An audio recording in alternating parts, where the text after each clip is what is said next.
You got Fitzgerald and Turner County, Irwin and Cook County. Boy, Cook County is traditionally a strong team, but they're having some lean times here. Yeah, part of that is, Jim, they've gone through some coaching changes over the last few years. I don't want to call it a revolving door, but it's kind of, they've been in and out down there for a little while, and that makes it hard to have a solid program over the last couple of years. I believe we've got our live stream up and running now, so we appreciate that. I hope you're tuning in on the live stream. So thank you all for being patient that are joining us on 105.9 The Sting. We thank you for your patience, and we certainly have got it together here before the kickoff. That's the main thing. But here on the Jeff Davis Hospital pregame show, a couple other games to be looking at tonight. Pierce and Claxton. I think that's one that was kind of hastily put together. Thomasville and Cairo, that should be a really good football game. Yes, both those teams, they're close to each other. Both of them have storied traditions, storied rivalries. Then we played down in Thomasville a couple years ago at that stadium, and then we know what their atmosphere is like. We know Cairo is very similar, so that should be a very good game to watch. Fairfax County is taking on Southeast Bullock, Wheeler County, and Portal. Some of the other games around the area. The colors are on the field, and we're getting set here to have the national anthem here in just a couple of minutes.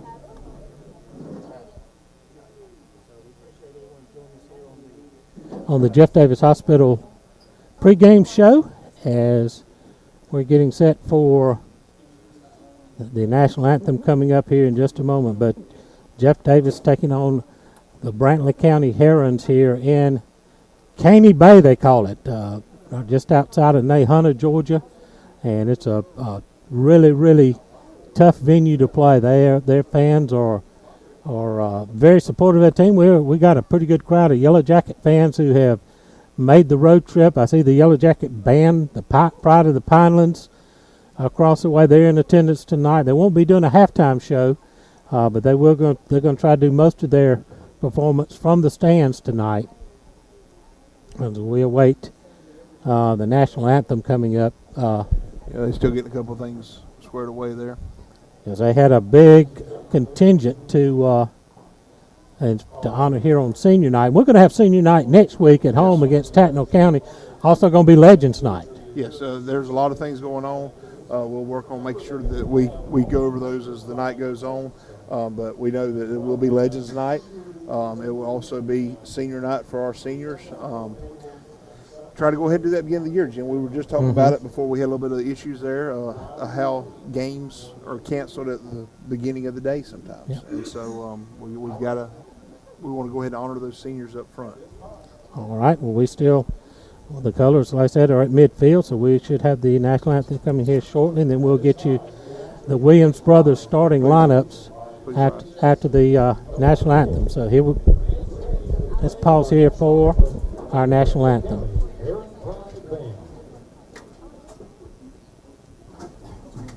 Let us pray. Dear Heavenly Father, thank you for this day that you created. Please place a hedge of protection over the players, spectators, and all who are present. Please let the players compete with bitterness in their hearts and minds. I pray for safe travels as we leave the Caney Bay Stadium tonight. Lastly, let us be grateful for these opportunities during these uncertain times. In Jesus' name I pray. Amen.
They have the national anthem here from Brantley County High School. Let's take 2 minutes here on the Jeff Davis Yellow Jacket Football Network. Attorney Bruce Edwards is a leader in workers' compensation law. For a decade, his workers' compensation settlements have been 8 times the average workers' compensation settlement in Georgia. That's 8 times the average injured workers usually receive. If you live in South Georgia and you've been seriously injured on the job, call 912-384-5700 for a free consultation. That's 912-384-5700. Or do your own research at bruceedwardslaw.com. H&H Home Supply, Cromartie Street in Hazelhurst invites you to stop in soon. Take advantage of great deals all over the store. They have Bayou plastic fish fryers and the all-new Blackstone griddles to keep you cooking outdoors. Also, you have to see one of the largest selections of case knives in Southeast Georgia. H&H carries lumber and building materials, as well as Valspar paint and Cabot stains. They appreciate your business. H&H Home Supply, Cromartie Street in Hazelhurst. Ready to dig into your to-do list?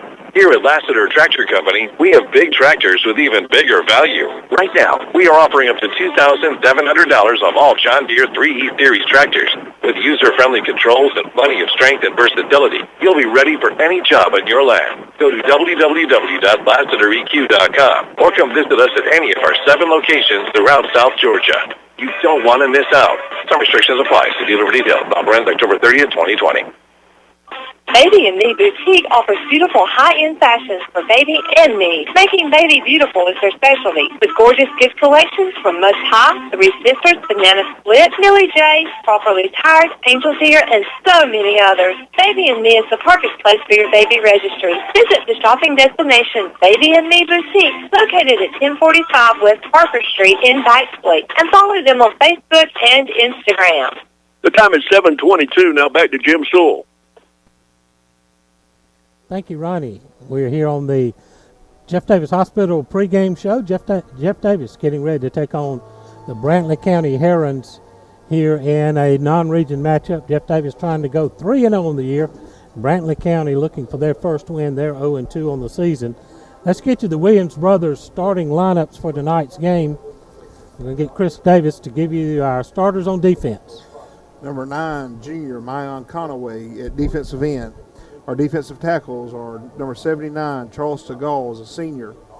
Our other defensive tackle, senior, number 67, Andrew Aycock. Our other defensive end is senior, number 18, James Wood. Our 2 outside linebackers are sophomore, number 38, Landon Robinson. Our other outside linebacker is sophomore, number 13, Peyton Laney. Our inside linebackers are senior, number 47, Austin Wood. Freshman, number 44, Carter Mullis. And our cornerbacks tonight will be junior, number 7, C.J. Parker. Sophomore, Terrence Clements. And then our other cornerback for tonight is senior, number 30, Isaiah Robinson. And at free safety is junior, number 3, Willie Skipper. Now your Williams Brothers Trucking Company starting lineup for the Yellow Jackets on offense. Starting at tight end, junior, number 88, Matthew Glass. Right tackle, senior, number 79, Charles Segal. At right guard, a senior, number 71, Chasten Googe, or it also could be a junior, number 54, Curtis Morgan. At the center position is a junior, number 74, Connor McClune. On the left side of the offensive line, at guard, number 66, junior, Nate Lewis. And at left tackle, number 67, a senior, Andrew Aycock. Number 30, Isaiah Robinson, the junior, will start at the split end position. The 2 wingbacks, number 2, junior, I.I. Allen, and senior, number 47, Austin Wood. Starting at fullback, number 18, a senior, James Wood. And starting at quarterback, number 22, senior, Cade Walters. Those are your Williams Brothers starting lineups for tonight's game. Well, Chris, last week Cade stepped in the quarterback position, and this is a timing offense. This wing T offense really relies on timing and precision, and he ran it to near perfection. He did. He stepped in and did a great job taking over for Connor. he did a little bit of ending up the game up in Lincolnton. Then last week he took control and run everything. Again, that's something you and I talked about on the way down here, about getting reps with those other guys so that there is a seamless transition so somebody can come down. So we're about 5 minutes away from the opening kickoff.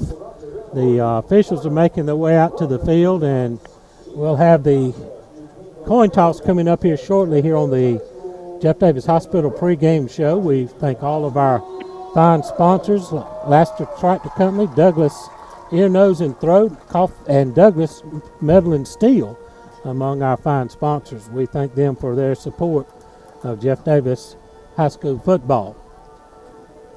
We are getting set here. The Herons in their all navy blue uniforms with the bright gold helmets, gold numbers, and the Jackets haven't made an appearance out of the locker room yet. Except for our captain. We're going to look like we're going with the white tops and navy pants tonight. Yes, sir. And with the way the field is, I think navy pants may be a great choice. Yeah, there was a game several years ago. It flooded rain most of the first half, and I think we were in all navy. And we came out the second half. We'd all changed pants into white pants because they probably weighed about 5 extra pounds. It is, and very rarely do you see that happen. I think it happened one time through my high school career as coaching. It happened a couple of times. We were at places we went taking another pair of pants because we knew how the conditions of the field were going to be. And sometimes that's the spark that you need at halftime. It's just that little bit of a change, a little bit of feel refreshed and come out, and things change around. Looks like it's going to be number 2, Cager Flowers, who will go out for the toss for the Jackets, and number 3, Willie Skipper for Jeff Davis. So they tell you, Jim, their Brantley's helmets remind me of Georgia Tech's helmets when I look down there. They do. That navy and that bright gold lid on top of those navy blue uniforms. It does have a lot of resemblance to Georgia Tech uniforms. The captains and officials making their way to the middle of the field here on the Jeff Davis Hospital pregame show.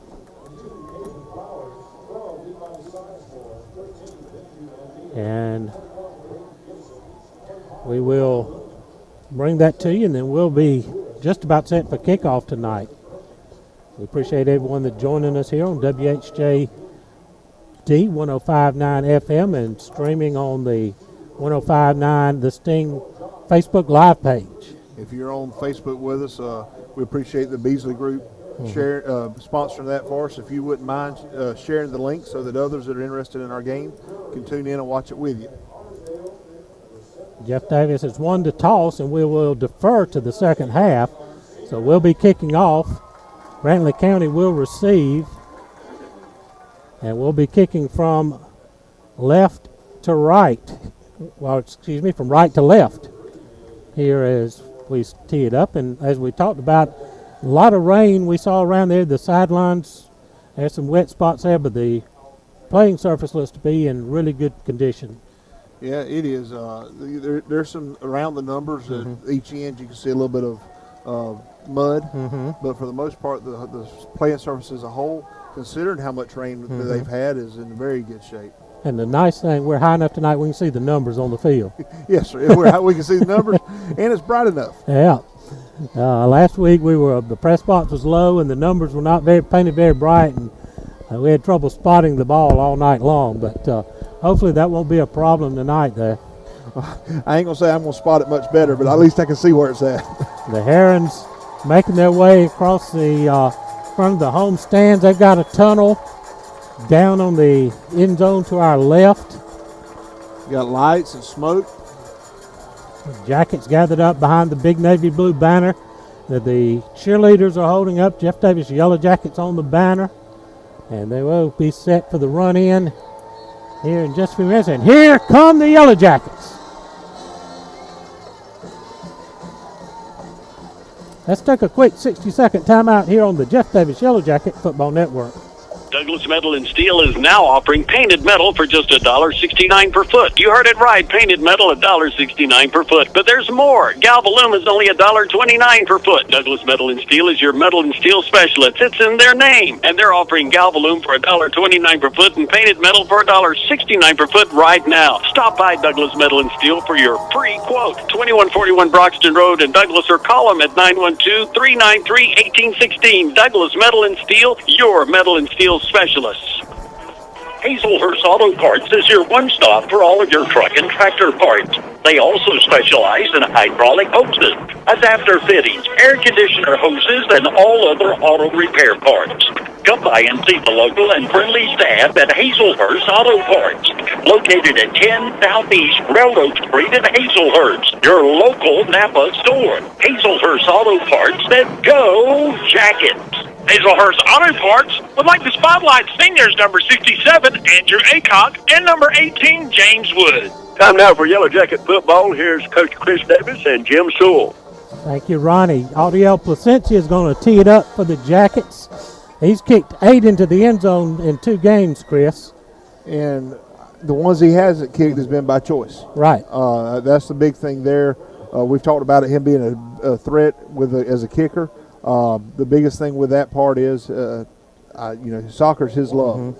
But he is a dangerous threat for any high school football team to have, because if he misses the end zone, it's by his choice. Cager Flowers, Quentin Walker back deep for the Herons. They're going to set up at the 10-yard line. Audiel's taking the deep drop, so sometimes he takes a short drop. He'll either try the onside kick or the pooch kick, but he's taking the deep drop, so we may kick it away here to start. Run through. He gets a low driving kick. It's going to hit it about the 3 and it's going to sail into the end zone. Flowers took it. He had 1 foot in and 1 foot out. The official standing right there on the goal line. As soon as it breaks the plane, it's a dead ball. So kick into the end zone, another touchback, and Brantley County will take it 1st and 10 at their own 20-yard line. They run a wide open spread offense. They'll spread you out all over the field. Taiwan Walker is your quarterback. We got Terrence Clemens starting at a cornerback tonight. So they're going to go 4 wide to start. Walker out of the shotgun. Going to drop back. Going to look for a quick throw to the near side. It's incomplete, and we're going to get a flag as we kind of bumped him in the back. Yeah, as soon as he made contact, they were reaching for it. We're going to have to be careful with that. So the pass was overthrown, but there's no uncatchable rule in high school football. So that's a penalty right off the bat in the. Yeah, that one hurts. That's a 15-yarder out to the 35.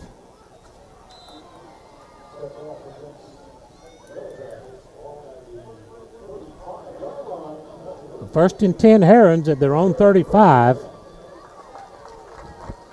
They stay with, now they're going to go 5 wide. 3 to the far side, 2 to the near side. Empty backfield. Walker likes to run the draw. This hot snap. He's going to have to pick it up and scramble. We're going to hit him and drop him for a loss. Cade Walters. Mon Conway is chasing him. Mon Conway, also Carter Mullis in. A loss of 3 on the play. Make it a loss of 2 back to the 33-yard line. Makes it 2nd down and 12. And that's one thing I noticed on film. They did have a couple of problems with snaps occasionally. They're running a hurry-up offense, trying to keep us moving around, not being able to rotate. Got trips to the far side of the field. Ball on the near hash. Brantley moving left to right. Snap going to give an inside handoff. Pick up a couple of yards. That's Middleton on the carry.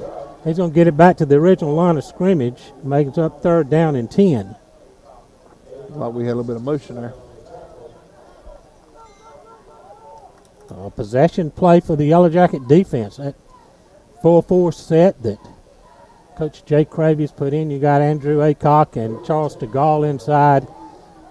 Conaway and James Wood at the defensive ends. They're going 5 wide again. 3 to the short side of the field, 2 to the far side. Walker all alone in the backfield. Another high snap. He pulls it in, make a quick throw out, incomplete, is short, and that's going to be a punting situation now for the Herons. Swapping out our personnel.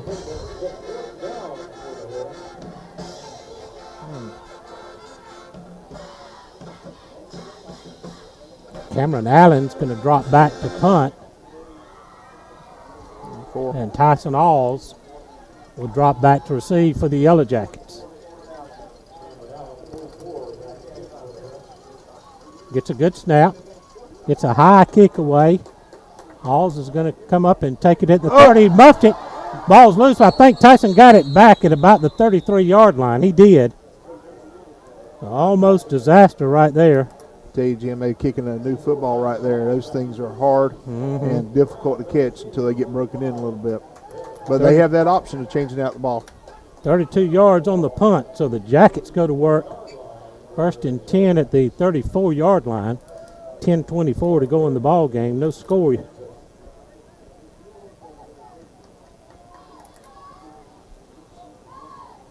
The ball's going to start on the far hash for the Jackets as they break the huddle. We're going to send Glass and Parker out wide to the right. Double wing set. Going to send a Heiss in motion. Cade's going to keep it on the option. He's got running room. He's got the first down. He's across midfield, runs over a man and into Heron territory at the 45-yard line. A real good run by Cade. He saw the little seam open. And again, what we were talking about our blockers and all keep going downfield. If you go back and you can see it, you see us picking away as we keep going. 21 on the carry for Cade. Make it 20. And marked him at 44. Or 46, excuse me. Ball at the 46.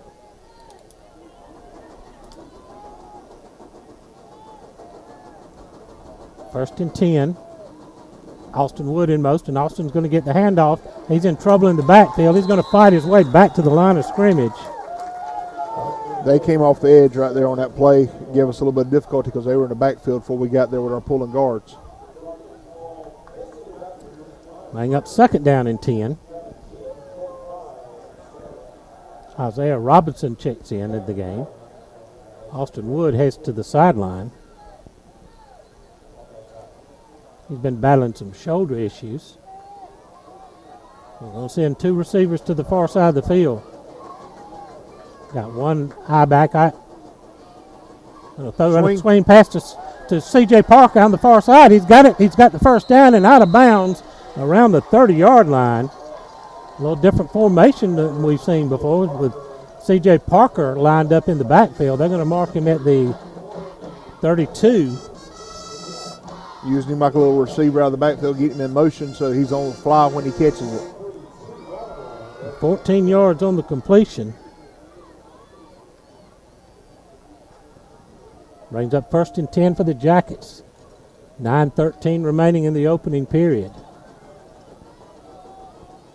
That Isaiah Robinson split wide to the wide side of the field, double wing set. A Heiss starts in motion. Going to get Cade rolling, looking to throw. Going to throw it out. James Wood scoops it off the turf for a catch. They call it a catch. At the 29. No, he will wave it off. Official in the middle is calling it no catch. Official on our side was. Cade was under pressure. He got the ball off. James made a diving attempt, but came up just short. 2nd down and 10 for the Jackets. Ball sits on the far hash. Glass and Robinson are going to split out wide to the left. We got Austin and James in the backfield. Going to give it to James straight ahead. He's going to run into traffic. He's going to get ahead for about 3 yards to the 30-yard line. Make it a couple. Tell you, Jim, Brantley's got their front 4, kind of got their ears peeled back a little bit and just coming hard each play. They're not really playing the line of scrimmage. They're trying to get in the backfield and disrupt us off of our pulling guards and some of our wing T stuff that we like to do. 3rd down and 8. Clock running, approaching 8:40 in the opening period. Jackets, their first possession on a drive. Parker's going to split out to the short side of the field. Ball on the far hash. We go double wings. Cade's going to drop back, look to throw. Far side, incomplete. It's going to bring up 4th down, and a decision now for Coach Helton. From here would be about a 47-yard field goal attempt. We've seen RDL make those. They're calling him. So Placentia is going to come on. Ball spotted at the 30, drop back 7. That should put it about the 37 and 10 yards for to the upright to the back of the end zone. Ball's on the right hash. He's going to spot it down at the 47. We've seen him make over 50 in pregame and in practice, so let's see what we get right here. Matthew Glass to snap. Cade Walters with the hold. Gets a good snap. RDL kicks it. A driving kick. It's got the distance, but sails to the left. Got a little bit of a hook in it. 8:21 to go. The ball turns over on the missed field goal. So Brantley County will get it at the 20 for their second possession here in the ball game.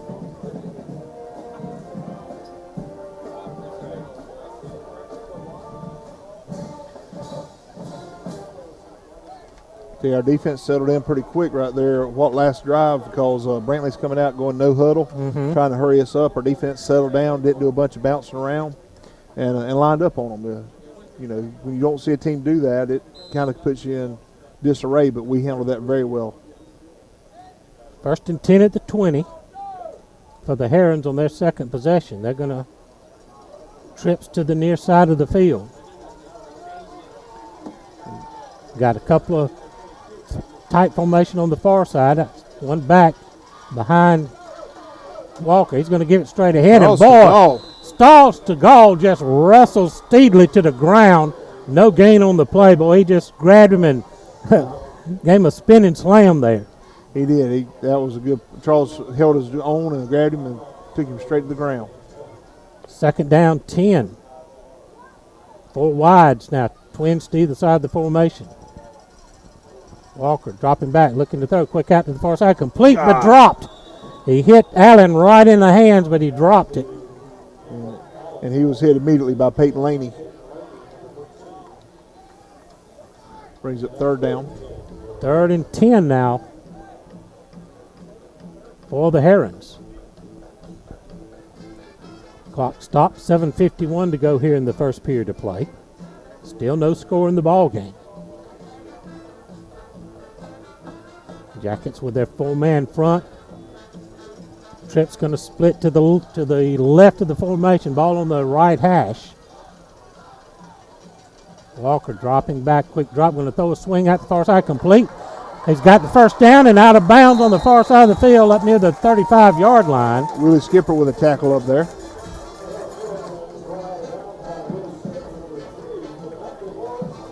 Will be mark him at the 34 and pick up a 14.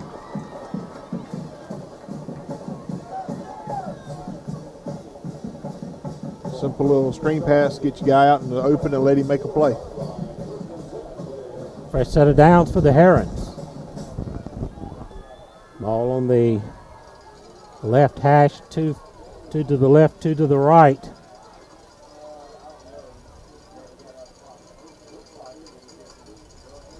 Walker's going to throw it again. Going to have a quick out on the far side. Complete to Middleton. He's going to dive ahead for a 1st down. Up around the 44-yard line. Where's he?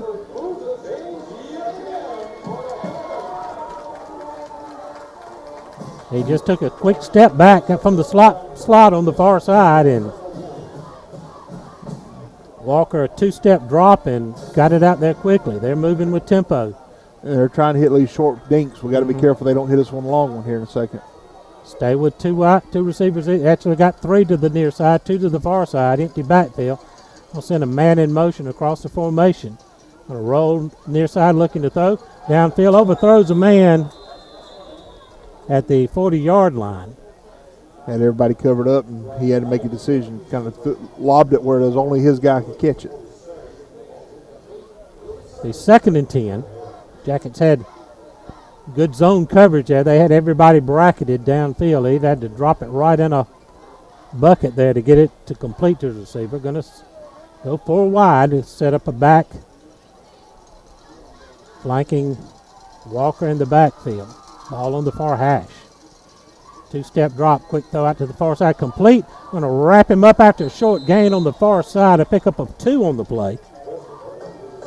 Landon Robertson with that tackle over there is at the catch.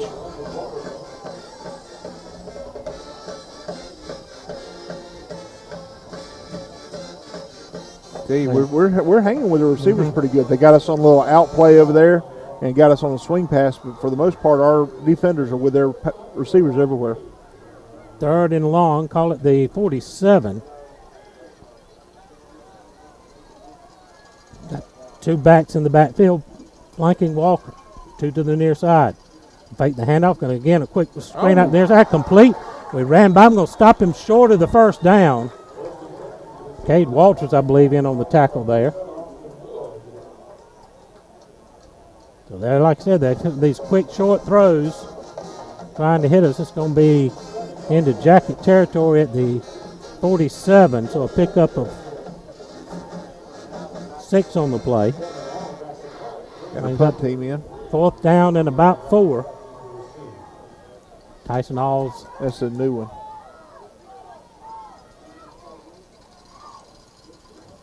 Kick is away. High short kick. Willie Skipper back there. It's going to hit at the 10. Skipper's going to come up, take it on the bounce. He muffed it, and I think he got back on it. We took a chance and took a high hop, and Skipper ran up and just barely was able to get back on it. But we're going to have to start deep in the hole. They punted it down to our 10-yard line. Yeah, he had a good idea. There was nobody around him. Ball had a good little bounce. He took his eye off of it right when he went to put his fingers on it. Almost got us in a little bit of trouble. 1st and 10 at about the 12, 13. I believe it is the 12. So let's call it the 12. 1st and 10 at the 12. Jackets on the far hash. We got one receiver split to the wide side of the field. We'll send a Heights in motion. Going to give it inside still to James. James fighting big yardage. He's going to be up for a 1st down at the 25. A quick hitter inside, and James hit it for about 13. Like I said, Jim, we got those defenders coming upfield hard on the line to disrupt us. A good little play up the middle gets past them before they realize what happened.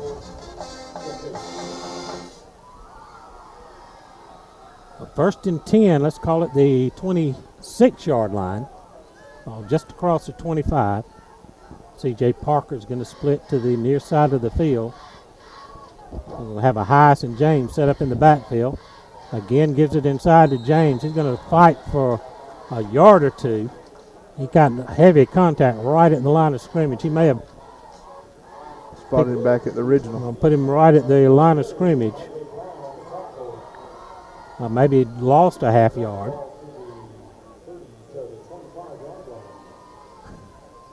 Let's call it 2nd down, 10 and a half. I was like, you can put a .5 in there. 13 remaining in the opening period. One receiver split out to the near side. Going to start Austin in motion. Going to pitch it to Austin on the pitch. Lost his handle on it. He's going to be swarmed under way back inside the 20-yard line. And a little timing on that was messed up. Yeah, it was a good idea. There was nobody on Austin to cover him. Just a little bit issue with the pitch there. Mark him at the 19, a loss of 6 on the play. Recognize a couple of our other fine sponsors, Abundant Life Pharmacy, Baby and Me, Bridgeford Church of God, Lumber City Drugs, and Hazlehurst Automotive.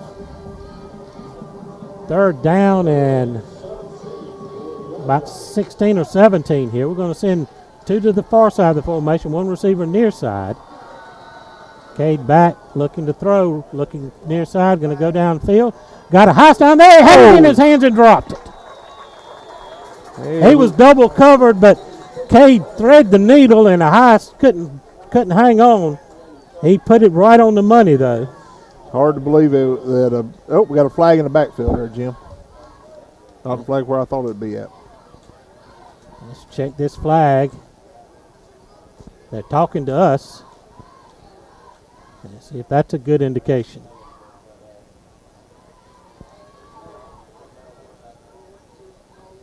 The flag's all the way back inside the 15. The white hat threw it.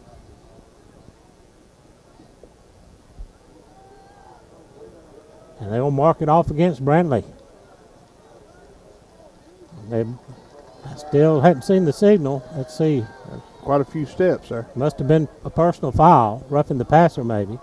Right, third down and now manageable, 3rd and 3. The ball at the 33-yard line.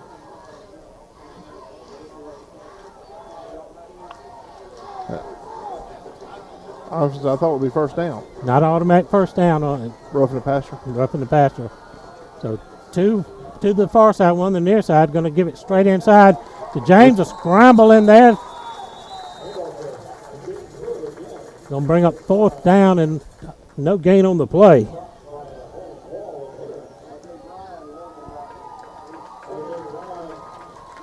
Brings up 4th down and the Jackets are going to have to punt it away. Cade Walters in to punt.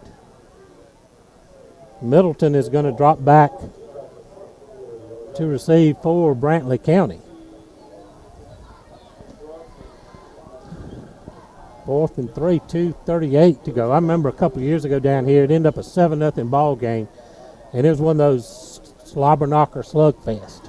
It's kind of what we're seeing right here. Both teams are trying to get their momentum on offense. Defenses are playing pretty good. He's going to take it. He sees the seam. He's got the first down. He's up near midfield. He dives to the 50. We got a flag. And a flag at about the 43-yard line. We may get a hold. It may erase the first down. Yep. But it should give us a first down if they mark it from the spot. Put us back right where we are pretty much. Cade on the fake punt.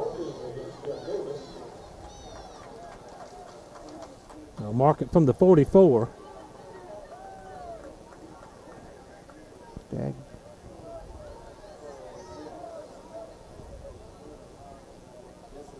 I'll be 4th down again.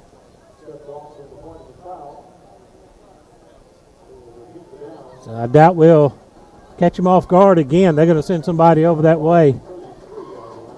They got nobody back deep. 4th and 3 again. Low kick, going to hit at the 40. Going to take a little bit of a roll down to the 36-yard line.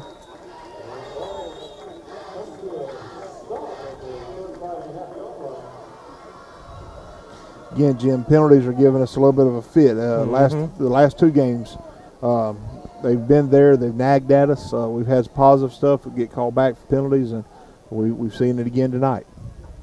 Brantley takes over. 2:01 remaining in the first period. Ball going to be at the Heron 36-yard line. Still scoreless, as these teams have been trading shots, and they're going to go with 4 wide. Ball sits on the near hash. Walker with the snap. Going to look to throw near side. Too tall for a receiver here on the near side. Tried to hit 28. 22, I believe. 28's check that. Weston Perkins. 2nd down and 10.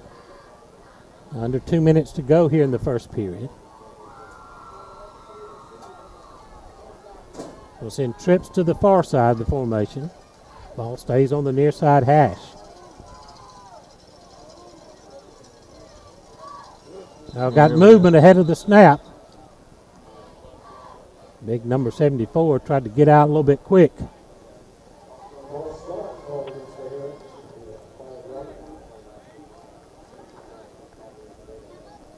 That'll make it 2nd down and 15.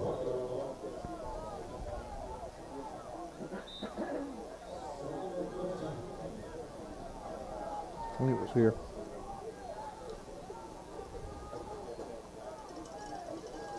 Three receivers to the far side of the field. Got a little bit of Facebook issue. Give us just a second. Gonna get a sack. Had him in the backfield. Got a lot. We're gonna get a flag. I think we're gonna get a face. That's been picked off by the Jackets.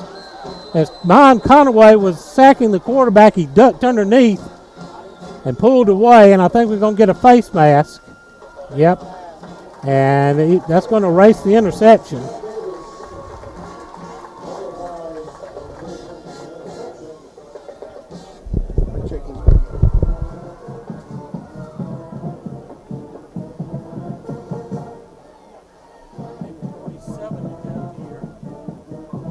Minute 47 to go here in the first period.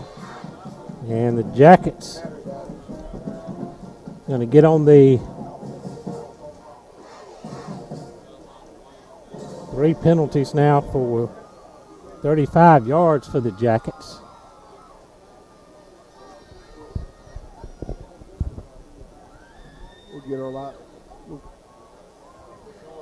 We'll get our live stream back up here in just a minute. I think you can still hear us. Yeah. We just don't have the video going, so give us just a minute. We'll get it going again. Move it out to the 41-yard line. It'll be I thought there was something wrong with my laptop. second down and very short now for the Herons. We apologize for the technical difficulties here. We hope to get that corrected just shortly. Walker waiting on the snap with 3 receivers to the far side. Going to hand it off inside the middle till somebody loses a hat. He's going to maybe get to the first down mark. It's going to be close. Where they marking him, I think he lost a few inches.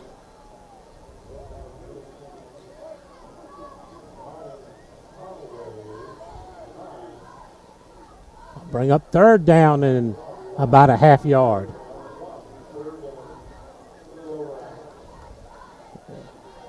Clock stopped at a minute 42 to go. We appreciate you guys on Facebook hanging with us. We're getting it checked as quick as we can. 2 receivers either side of the formation. Going to get a whistle and a timeout call by Brantley County. McCarty Auto Parts, timeout. Let's take 60 seconds on the Jeff Davis Yellow Jacket Football Network. Lumber City Drugs are proud to support Jeff Davis Yellow Jacket football. They also take pride in offering impeccable customer service. Their very knowledgeable staff values themselves on getting your prescription filled accurately and as quickly as possible. Lumber City Drugs offers free delivery to all of Jeff Davis County and the surrounding areas. They are also offering flu shots. Go ahead and get yours early. Also, check out their great gift selections, jewelry, and t-shirts. From Lumber City Drugs, good luck on the winning season. Go Jacket. McCarty Auto Parts strive for 100% customer satisfaction. If they do not have the automobile part that you need in stock, they have the sources to find the parts you need. They have a wide range of part and domestic inventory. Give their sales team a call today for the parts you need. 912-375-2675 or online at McCartyAuto.com. And be sure to follow them on Facebook. Now back to Coach Chris Davis and Jim Sewell. Third down and about a half a yard for the Herons. They're going to go with 2 receivers to the far side. They got 2 backs in the backfield flanking Taiwan Walker, the quarterback. See some umbrellas popping up. Maybe a little rain starting to fall here. Jackets linebackers creeping in. They're going to give it to Middleton. We hit him in the backfield, but he slides ahead and he's going to get the first down. Tell you, Jim, that's one thing a passing team hates to see is this mist. Mm-hmm. You almost rather commit either rain or don't rain because it makes that ball extra slick. I think we're back. Got the picture back on our live stream. Had a little battery issue on our camera, but we're back going now. Appreciate you guys hanging with us on the Beasley Auto Forest Group. Yeah, I can see the numbers now. Okay. 1st and 10 for the Herons at the 42-yard line. 4 wide set, twins to either side. Walker waiting on the snap. Going to fake the handoff, going to come near side. Complete out here across midfield to the Jacket 46-yard line. That was Peyton Laney and Isaiah Robinson on that tackle. Cameron Allen on the catch. That's going to be a big gain on first down. Hey, Jim, even up here in the press box, you can feel how that humidity changed quickly when this little mist started out there. Pickup of 8. Make it second down. Let's make it 3. 2nd and 3 with 4 wide set. Ball on the near side hash. Man, one of the slot receiver on the far side got a little anxious. And that'll help. That'll back them up 5. 3 penalties, 25 yards for the Herons. That'll move it back to the cross midfield to the Heron 49. Makes it 2nd down and 8. 41 seconds remaining here in a scoreless first period. Been a tough fought first period too by both teams. No score on the Bank of Hazler scoreboard yet. We're now 2nd down and long. We're going to empty the backfield. 3 to the left, 2 to the right. Send a man in motion cross. Again, they move ahead of the snap. I almost feel like center forgot to snap that one. The left guard and tackle both came up to pull. That was going to be a counter. So that'll move them back to the 44.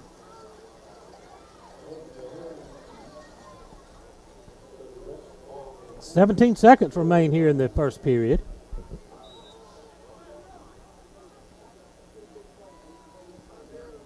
Second down, 14. Down to 7 seconds to go. 5 seconds to go. I think they're going to let it run out. They're going to let the clock run down. There's the end of the first period of play. Back ahead, the scoreboard says Brantley County nothing, Jeff Davis nothing. Let's take 60 seconds on the Jeff Davis Yellow Jacket Football Network. Southern Eye Care has been your trusted eye care specialist in Hazelhurst since 1995. You can count on their expertise in treating all types of vision problems to help you see your best. From glasses to contact lenses, from surgical vision correction to treatment of eye disease and injury, their team is here to help take care of your eyes. Call to schedule your appointment today, 912-375-2516, and online at southern-eyecarepc.com. Go Jackets! If you are a Class A CDL holder with 2 years of experience, come on out and apply with Williams Brothers Trucking. WBT cares about the safety of their employees and would love to have you as a part of our family. WBT offers great benefits like competitive pay, 401k, health care, and hauls that will get you home every day. We look forward to working better together with you. Williams Brothers Trucking in Hazelhurst. This is WHJD 105.9 in Hazelhurst, Georgia on a Friday night. Jeff Davis Yellow Jacket football, and now we take you back to Nahunter, Georgia with Jim Sewell and Coach Chris Davis. Getting ready to start the second period of play, our Southern Eye Care sideline reporter Paul Wood down there. Paul, tell us what you saw here in the first period. Most of the time, I've seen things going back and forth. Our defense is coming up big, making stops. They catch them little outside routes. It was really hard to defend those. And then when we get on offense, it's like we get a couple good plays, and then their defense stiffens up. So basically, it looks like both defenses at a bend, don't break pace. Second down and long for the Herons. Man goes in motion to the far side. Going to fake the handoff. Walker's going to keep it. He breaks into the open in the middle of the field. He's got the first down and more down inside the Jacket 40-yard line. Jim, that's what you was talking about before the game started. He's a shifty little quarterback. If he's got a chance to run, he's going to do it. We've done a good job keeping him in front of us until this play right here. So 16 yards on the carry for Walker, gives a first down.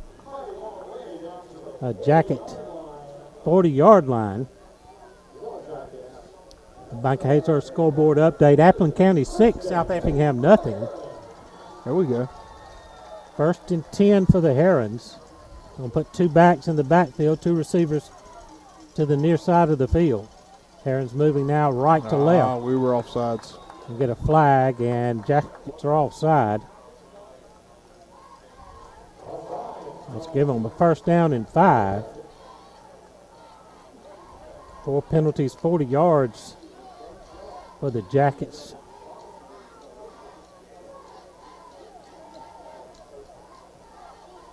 Is it 1st and 5? Just underway in the second period of play. Irwin County 14, Cook nothing on the Bank of Hazard scoreboard. 4 wide set. Walker back, looking to throw near side. He's going to have it complete at the 30. Oh, wrapped up right away.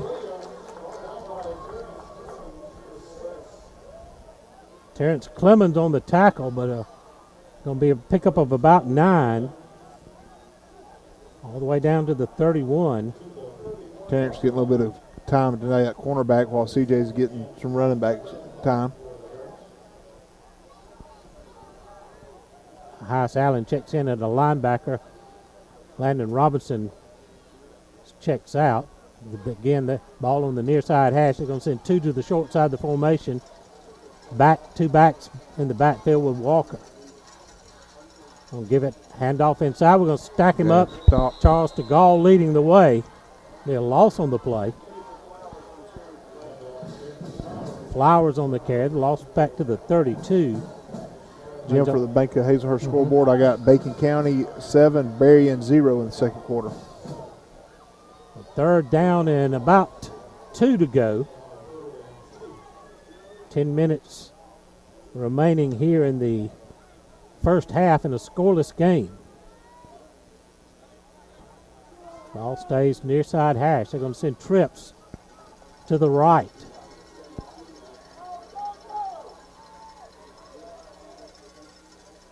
Walker with the snap, going to try to run the draw. He's going to try to kick it outside. We're going to presume he's going to be close to the first down. It's going to depend on the spot here. Should be about a yard short.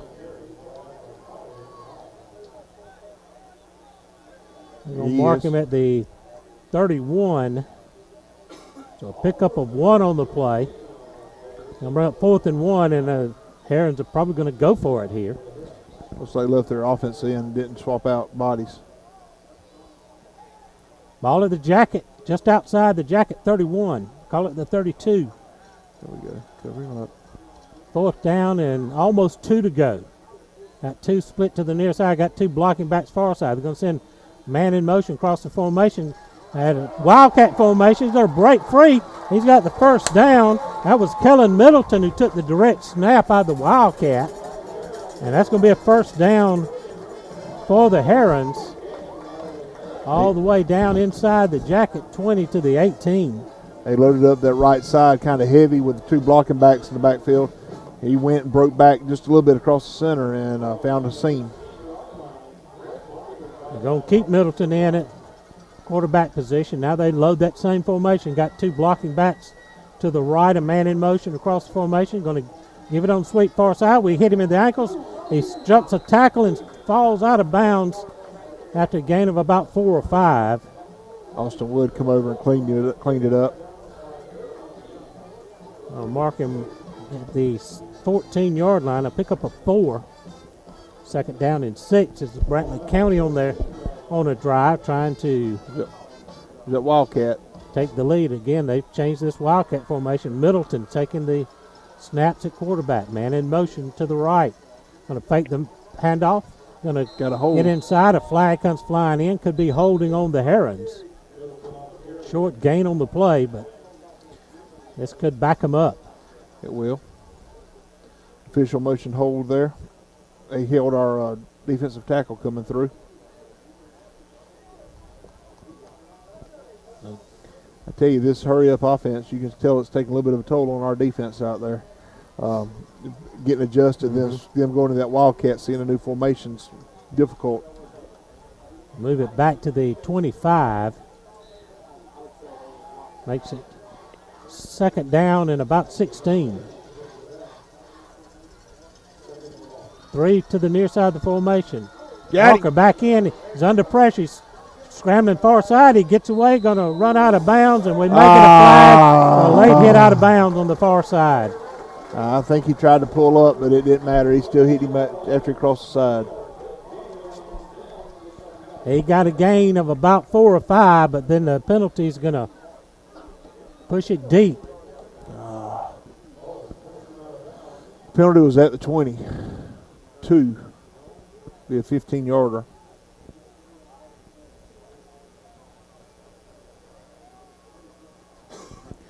That late hit, like you said, he was trying to pull up, but still made contact well out of bounds.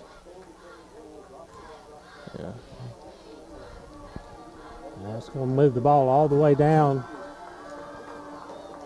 11 to the 11-yard line. Second down and about 3 for the Herons. Trips to the near side of the field. Walker back at quarterback. Going to roll near side, looking to throw. Uh-oh. Now he's under pressure. Going to tuck it. He's going to run. He's going to dive for the end zone touchdown. It was a tough play there. That little RPO, that run pass option. He was rolling near side, looking. We had 3 receivers that flooded the side of the field, and he saw a seam. He tucked it and dove for the end zone. He did. That's a tough one to have to defend, but that's why we play the game.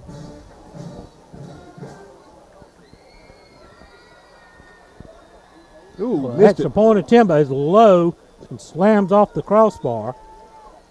So the PAT no good. So with 7:40 remaining in the first period of play, back at the scoreboard, Brantley County 6, Jeff Davis nothing. 60 seconds on the Yellow Jacket Football Network. Abundant Life Pharmacy in Baxley cares about your health and your family. Visit them for all your prescriptions and over-counter drug needs. While there, choose from their large selection of drugs, gift items, and they even have a health food store that offers gluten-free food. You can use their convenient drive-up window or go inside. Abundant Life Pharmacy located at 117 North Main Street in Baxley, across from McDonald's in Baxley, or call 912-367-8404. Go Jacket! Your financial matters are your business and your business only. We keep it that way. At the Bank of Hazelhurst, we have a tradition of confidentiality. Bank of Hazelhurst, member FDIC. Now back to Jim and Chris. Short pooch kick coming to the near side. We're going to take a fair catch at about the 34-yard line. The Jackets will go to work there, down 6-0.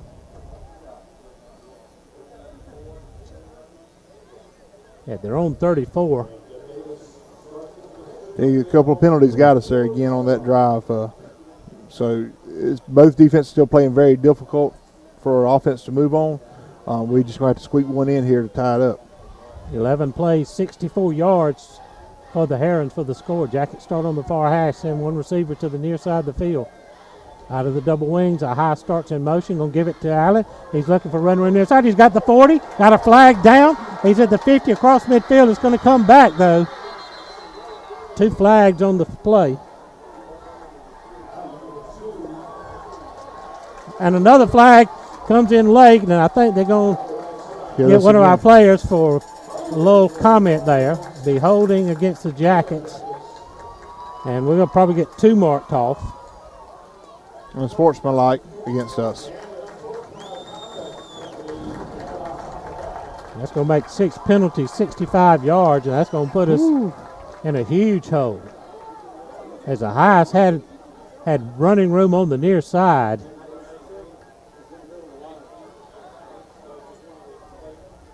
Now mark off 10 and then another 15 for the unsportsmanlike.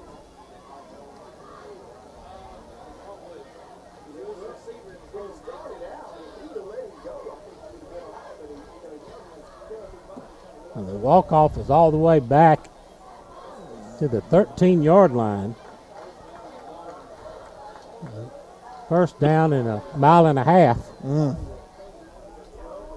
7:31 to go in the first half. Jackets trail 6-0 on the Bank Hazelhurst scoreboard. First plan here is just to get out of trouble.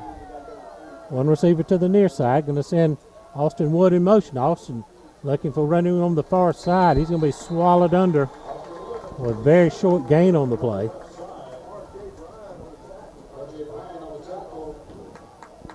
He may have lost about a foot. He's second down, and I can't count that high, Chris. I tried to take my shoes off, and I'm struggling. We got to get to the 49 for the first, check the 44 for the first down, and we're at the... It is 49. Our own 49. Second down and long. We'll give it on a butt play to Austin Wood. He's loose in the middle. He's going to get up near the 30. That'll get him close back to the original line of scrimmage. Be third and 15.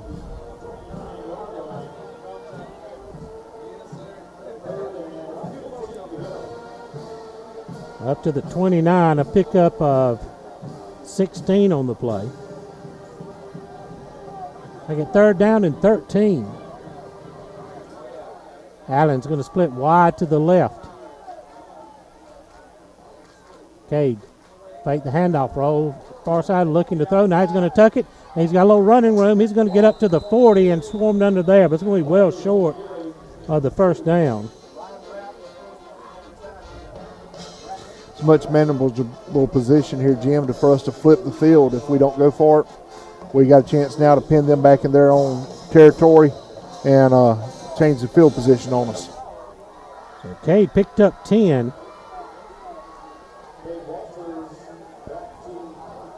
But going to be short of the first down, so Walters is going to back punt again. They're not sending anybody deep. We got two split very wide over here. Got two spread to the near side, one spread out to the far side. Going to send Austin Wood across the formation. Cade, rugby style kick. Hope you get a good roll. It's going to hit at about the 33, and it's going to roll dead at the 21.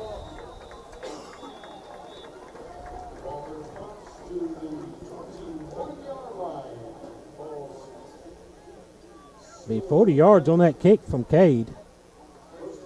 So Brantley County is going to start 5:12 remaining in the half, leading 6-0. The ball's going to be at their own 21-yard line.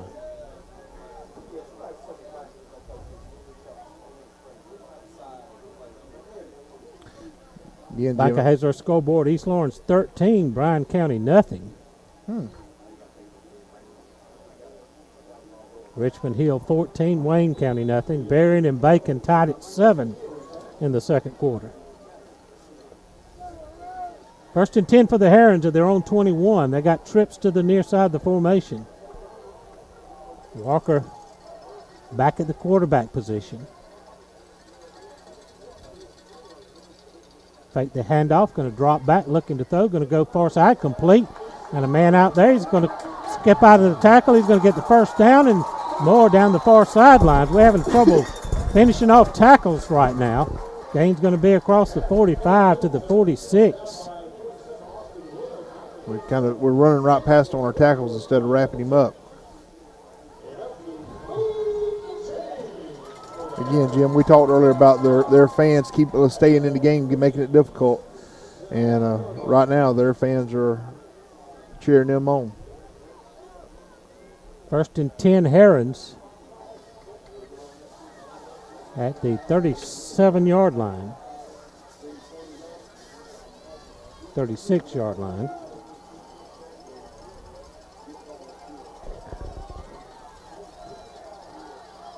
Trips to the short side of the field. Ball on the far hash. Now he flips his running back over. Man comes in motion. High snap. Walker's going to keep it straight up the middle. He's got running room. He's going to be about 8 or 9 yards. Mark him a 46. Going to be about a half yard short of the first down.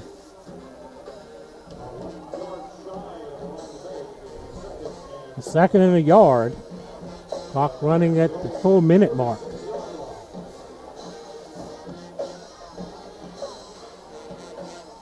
H&H halftime show coming up. Two receivers split out to the far side, two backs in the backfield. Walker waits on the snap. Going to give a handoff inside. We're going to hit him right at the line of scrimmage. Going to be close to the first down as he falls forward. I believe that was Walker on the carry. Big Charles to Gall in there making the tackle. They do get the first down. That's at the 47. Fresh set of downs. 3:35 remaining in the half. Brantley 6, Jeff Davis nothing on the Bunker Hazard scoreboard. Full wide set, two to either side. Walker directing traffic. He sent a man in motion coming right to left. Going to draw back, throw near side, wide receiver screen, complete. Going to get across the midfield, wrapped up by Austin Wood, but he's into Jacket territory to the 47-yard line. A pickup of about 6 on the play.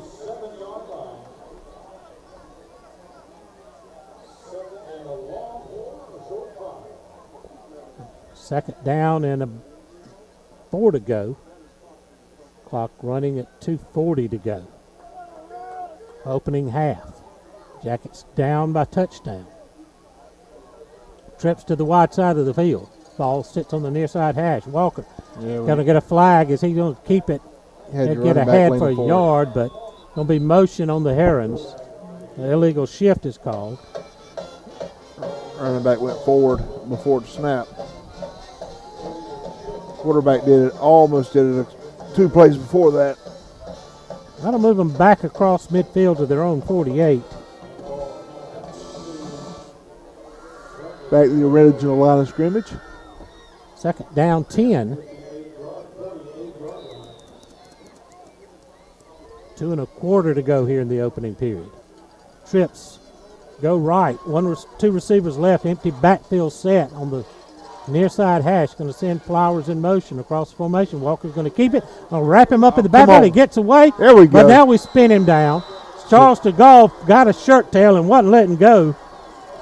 I think Myron Conaway spun him back inside.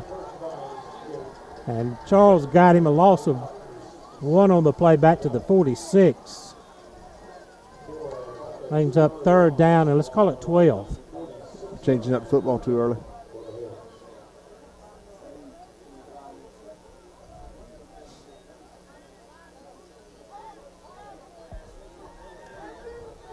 It's like Middleton's going to change up and go in. Walker's still in the game. Middleton's going to be in the backfield beside him. Full wide set.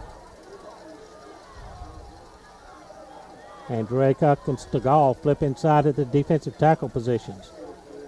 Walker back, looking to throw under pressure. Skips out. He's going to dive to the midfield, but it's going to be well short of the first down. Depends on where they spot him. Good gosh. Got him spotted at the 49.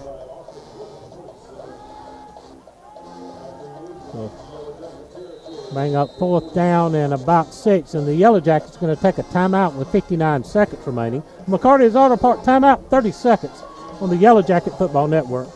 Do you think you may need to call Ear, Nose, and Throat Clinic of Coffee County? ENTCC provides the full range of ear, nose, and throat services for patients of all ages, including treatment of sinus disorders with endoscopy surgery, the treatment of sleep apnea and snoring, and allergy testing and treatment. If you'd like more information on any of their services, please ask any member of their team. 912-384-2200. 2 convenient locations, 1 in Tipton and 1 in Douglas. Let the providers at Ear, Nose, and Throat Clinic of Coffee County help you feel better. Now let's go back to the ball game.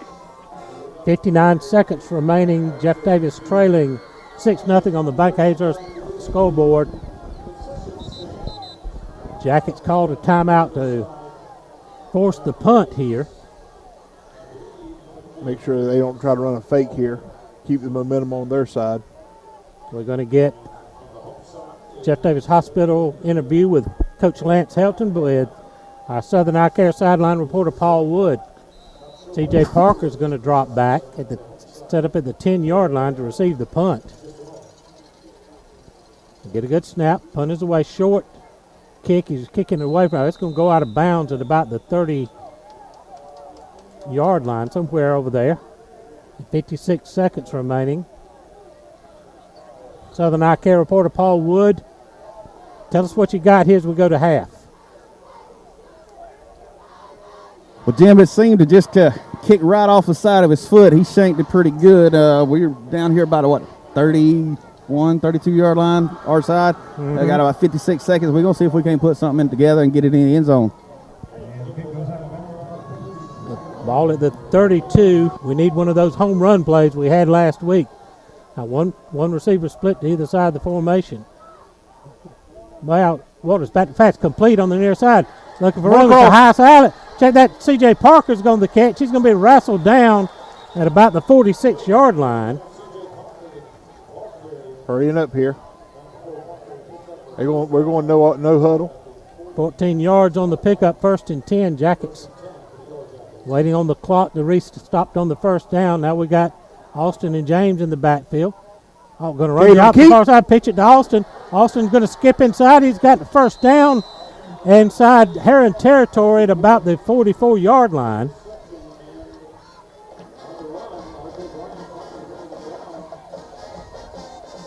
They haven't moved the sticks yet, but yeah, now they go. Ball at the pickup for Austin Wood into Heron territory. Moving quickly, 32 seconds to go. Clock stop for the first down. Double wing set. It's straight ahead to James Wood. He's going to pound in for about 3 or 4. And we're going to take a timeout. McCarty Auto Parts timeout on the field. 30 seconds on the Jeff Davis Yellow Jacket Football Network.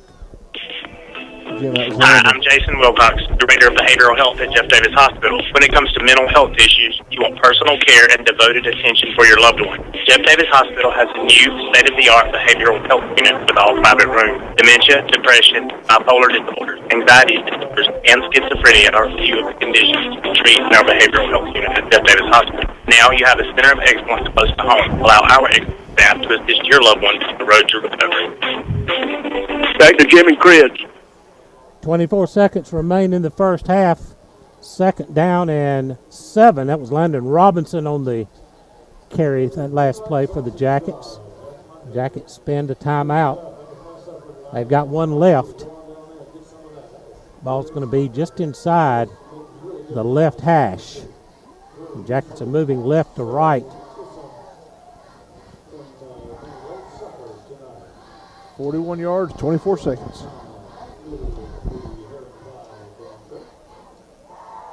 Tyson Halls is checked in at one of the split positions. C.J. Parker's going to split left. All splits right. Go double wings. Robinson at the fullback. Cade dropping straight back to throw. Now he's rolling near side in some trouble. He's going to look down the middle of the field. Going to be in and out of the hands. Had a man down there in the Brantley County knocked it away. I believe that's Hias Allen. And Cade hit him, but the defender for Brantley County was able to knock it away. 17 seconds remaining.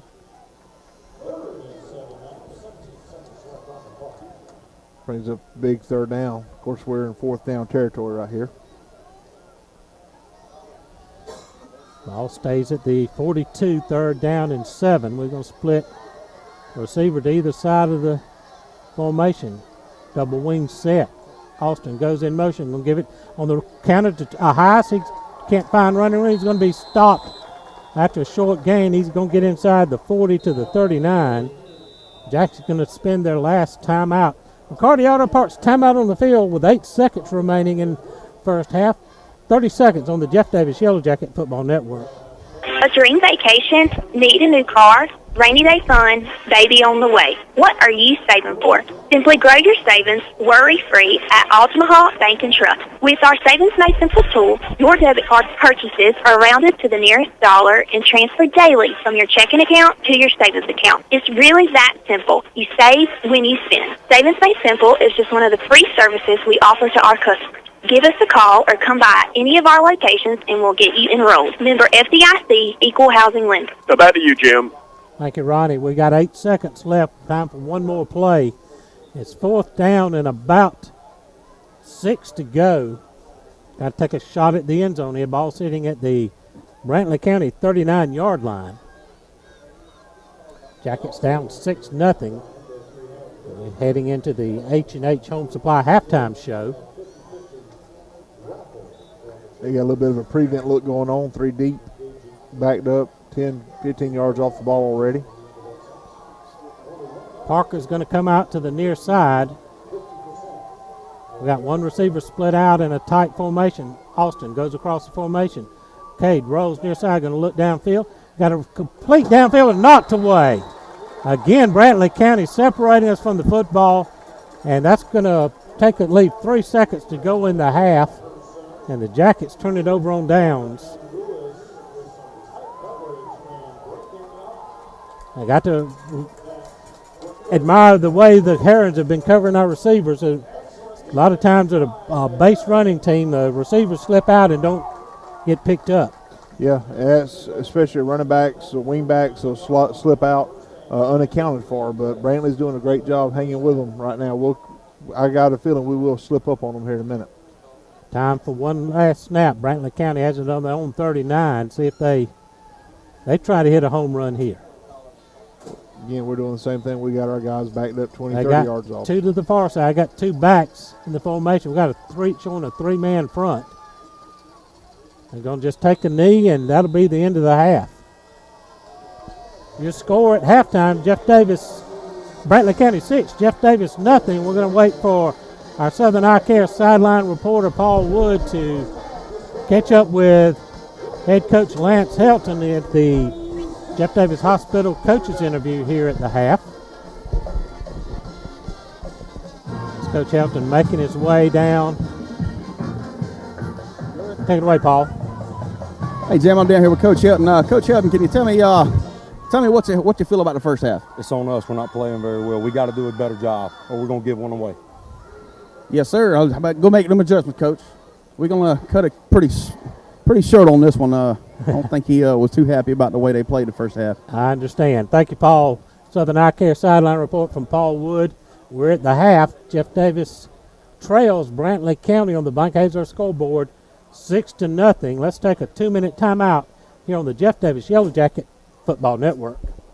Attorney Bruce Edwards is a leader in workers' compensation law. For a decade, his workers' compensation settlements have been 8 times the average workers' compensation settlement in Georgia. That's 8 times the average injured workers usually receive. If you live in South Georgia and you've been seriously injured on the job, call 912-384-5700 for a free consultation. That's 912-384-5700. Or do your own research at bruceedwardslaw.com. H&H Home Supply, Cromartie Street in Hazelhurst invites you to stop in soon. Take advantage of great deals all over the store. They have Bayou Classic fish fryers and the all-new Blackstone griddles to keep you cooking outdoors. Also, you have to see one of the largest selections of case knives in Southeast Georgia. H&H carries lumber and building materials, as well as Valspar paint and cabot stains. They appreciate your business. H&H Home Supply, Cromartie Street in Hazelhurst. Ready to dig into your to-do list?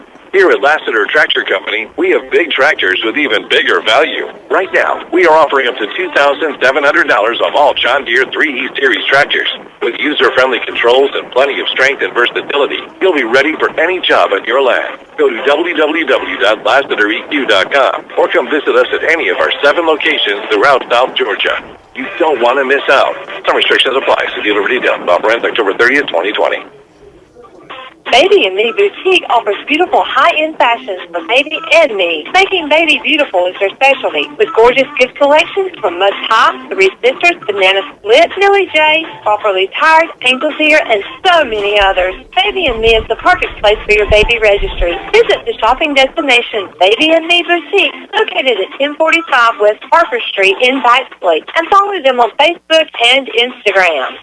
Well, it's halftime now. Let's go back to Jim Sewell and Coach Chris Davis. Thank you, Ronnie. We're back here on the H&H Home Supply halftime show. Jim Sewell alongside Coach Chris Davis. Brantley County leads at 6-0 on the Bank of Hazard scoreboard, Chris. It was first half, both teams kept testing each other, and Brantley County put together a drive late in the second quarter and was able to take the lead into halftime. They were, Jim, and part of that drive came at our own doing of a couple penalties. Mm-hmm. Penalties are hurting us throughout this game. We've been able to come up with some good positive runs, positive passes, and our penalties have brought us back. So, again, we've talked about it earlier. If we get rid of those, it's a different game. Brantley County got the ball with 5:12 to check that. They started with 2:01 left in the first period. They put together an 11-play drive with Walker taking it in from about 14 yards out for the score. The extra point attempt was no good, and that's where we stand here at half, 6-0 Brantley County. Let's take some scores on the Bank of Hazlehurst scoreboard. At the half, Richmond Hill 17, Wayne County nothing. Appleton County 21, South Effingham nothing. We've got Fitzgerald 22, Turner County nothing at the half. East Lawrence all over Bryan County 20-0. Washington County 14, Thompson nothing. That's the second quarter score. Telfair County 14, Southeast Bullock nothing at the half. That might be a little bit of a surprise there. Telfair 14, Southeast Bullock nothing. Telfair is one that they're up and down from year to year, but for them to be up on Southeast Bullock right now, that's an impressive little score. Berrien County leads Bacon County 14-13 in the second period, and Irwin County over Cook 20-7. Well, that's got you up to date with area scores here on the Bank of Hazlehurst scoreboard. As we're here at halftime on the H&H Home Supply halftime show. I want to thank all of our fine sponsors, the Laster Tractor Company, Douglas Ear, Nose, and Throat, Douglas Metal and Steel, Abundant Life Pharmacy, Baby and Me, Bridgeport Church of God, Lumber City Drugs, and Hazlehurst Automotive. Let's send it back to the studios, get a 2-minute timeout, get some words from our sponsors. We'll be back after 2 minutes on the Jeff Davis Yellow Jacket Football Network. Douglas Metal and Steel is now offering painted metal for just $1.69 per foot. You heard it right, painted metal $1.69 per foot. But there's more. Galvalume is only $1.29 per foot. Douglas Metal and Steel is your metal and steel specialist. It's in their name. And they're offering Galvalume for $1.29 per foot and painted metal for $1.69 per foot right now. Stop by Douglas Metal and Steel for your free quote. 2141 Broxton Road in Douglas, or call them at 912-393-1816. Douglas Metal and Steel, your metal and steel specialists. Hazlehurst Auto Parts is your one-stop for all of your truck and tractor parts. They also specialize in hydraulic hoses, adapter fittings, air conditioner hoses, and all other auto repair parts. Come by and see the local and friendly staff at Hazlehurst Auto Parts, located at 10 Southeast Railroad Street in Hazlehurst, your local Napa store. Hazlehurst Auto Parts, then go Jackets. Hazlehurst Auto Parts would like to spotlight seniors number 67, Andrew Aycock, and number 18, James Wood. Lumber City Drugs are proud to support Jeff Davis Yellow Jacket football. They also take pride in offering impeccable customer service. Their very knowledgeable staff values themselves on getting your prescription filled accurately and as quickly as possible. Lumber City Drugs offers free delivery to all of Jeff Davis County and the surrounding areas. They are also offering flu shots. Go ahead and get yours early. Also, check out their great gift selections, jewelry, and t-shirts. From Lumber City Drugs, good luck on the winning season. Go Jackets.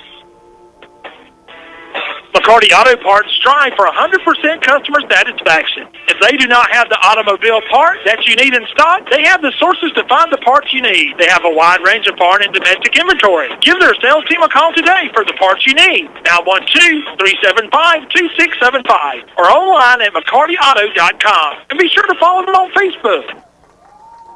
And now back to Jim and Chris at the ball field in Nahunta.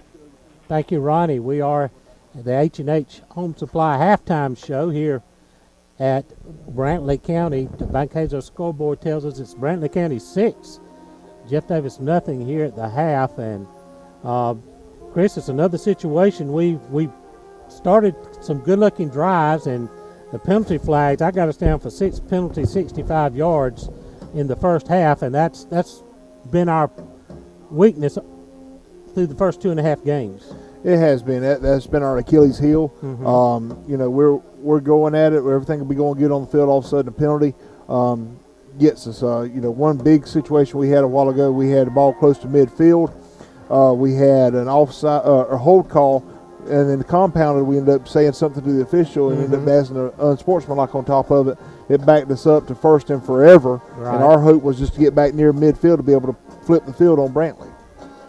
So it's been a tough night. They've run no huddle most of the night, spread us out, and they've done a lot. They've probably thrown it a lot more than they passed it tonight. And then their quarterback Walker is very elusive when he tucks it and keeps it.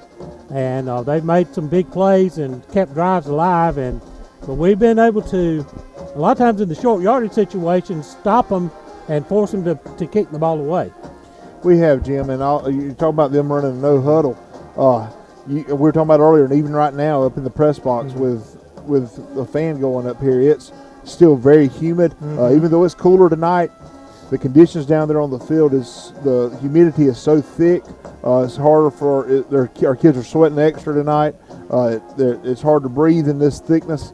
It's taking a toll on our defense by staying out there and having to constantly adjust to what Brantley's doing on offense. Well, it's been really a physical game. I got to give it to Brantley County. The times we've thrown the ball tonight, more tonight than we have in first 2 games combined, and every pass that we've thrown has been contested. It has been. We've had Brantley's been pinning their ears back kind of with their front group coming hard at us. So there's been people kind of pushing Cade around, forcing him out of the pocket, I should say. And but he's looking downfield, and every time he sees a receiver, there's a Brantley County jersey right near him. We're at the half in the H&H Home Supply halftime show. The Jeff Davis Marching Band, the Pride of the Pinelands, is going to get set up here, and we're going to see if maybe we can pick up their performance from across the field here at Brantley County. Once again, Banker Hazlehurst scoreboard. It is Brantley County 6, Jeff Davis nothing at the half. And let's see if the Jacket Band's getting set up to go here. Want to say congratulations, shout out to our Jeff Davis cheerleaders who are state champions from the game day competition. So we got state championship cheerleaders on the sidelines over there leading our fans on and trying to rally us here in the second half for victory, Chris. That they are. They did a great job last year. It was the second year of game day competition, and they went in AA classification up there in Columbus, and they compete in band chants, crowd chants, and sideline cheer, and they did a fantastic job coming away as a state champion last year. I think they're going to get rings Friday night, next Friday night. Yes, sir. They'll be presenting rings at our first home football game. All right, the Jeff Davis Marching Band performing. Let's see if we can pick them up.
I can hit it. If I type something here, I come back to it, but I can't get that one to pull up. So I can go back there and delete it. I can't get that one.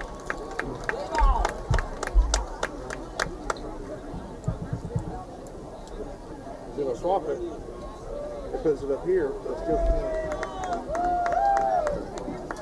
Oh, there it went. There we go. Oh, how I did it. You saw me sitting there playing with it forever. Yep. There it went. Close. There we go. Oh gosh, I ain't putting it up that high. Back here on the Jeff Davis halftime show, we're going to continue to let you listen in to the Jeff Davis Yellow Jacket Marching Band.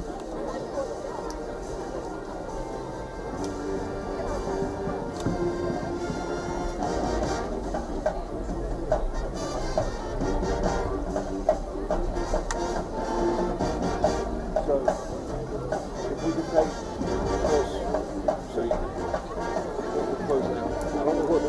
see it's got a basic score, a custom score, so everything will be scoreboard. We could take one here and put it back in Hazelhurst. Have the actual scoreboard here, marks it back in Hazelhurst. He's got a school book and he's working on it to get. Right, I mean, if he does it, I mean, I don't mind changing like I do right now. So if he could have, as long as we have it marked, bank Hazelhurst simple there, and score it.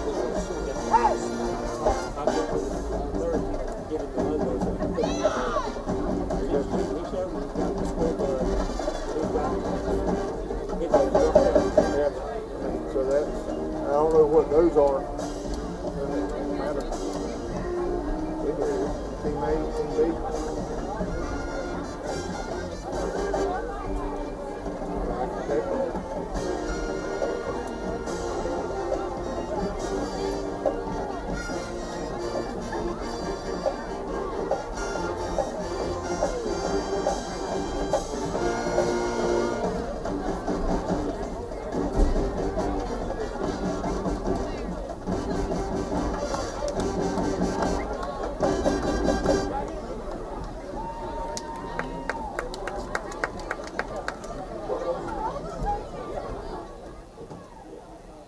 Listening to the Jeff Davis Yellow Jacket Pride of the Pinelands performing here at the H&H Home Supply halftime show, and we appreciate them making the trip over here, and they're performing here at the half.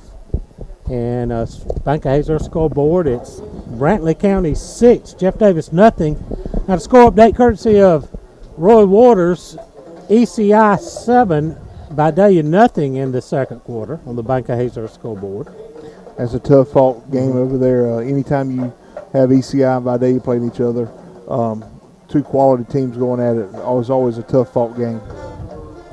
Appleton County now up 28-0 over South Effingham at the half. Scoreboard update. Let's send you back to the studios with Ronnie Williams and take a 2-minute timeout here on the Jeff Davis Yellow Jacket Football Network. Southern Eye Care has been your trusted eye care specialist in Hazelhurst since 1995. You can count on their expertise in treating all types of vision problems to help you see your best. From glasses to contact lenses, from surgical vision correction to treatment of eye disease and injury, their team is here to help take care of your eyes. Call to schedule your appointment today, 912-375-2516, and online at southern-eyecarepc.com. Go Jackets! If you are a Class A CDL holder with 2 years of experience, come on out and apply with Williams Brothers Trucking. WBT cares about the safety of their employees and would love to have you as a part of our family. WBT offers great benefits like competitive pay, 401k, health care, and hauls that will get you home every day. We look forward to working better together with you. Williams Brothers Trucking in Hazelhurst. Abundant Life Pharmacy in Baxley cares about your health and your family. Visit them for all your prescriptions and over-counter drug needs. While there, choose from their large selection of scrubs, gift items, and they even have a health food store that offers gluten-free food. You can use their convenient drive-up window or go inside. Abundant Life Pharmacy located at 117 North Main Street in Baxley, across from McDonald's in Baxley, or call 912-367-8404. Go Jackets! Your financial matters are your business and your business only. We keep it that way. At the Bank of Hazelhurst, we have a tradition of confidentiality.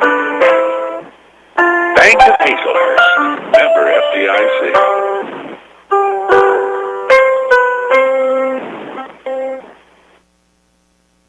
The time now is 8:50 on a Friday night. Jeff Davis Yellow Jacket football, and we are at halftime. At this time, we take you back to Brantley County to what they call it, Caney Bay, I believe it is, with Jim Sewell and Coach Chris Davis.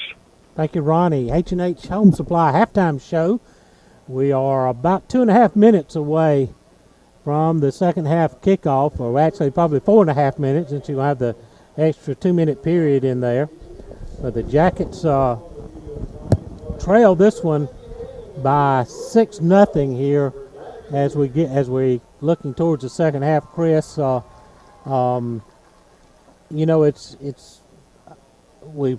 had some big scores, some big plays in our first couple of games, but boy, Brantley County has kept the big play out of our repertoire tonight.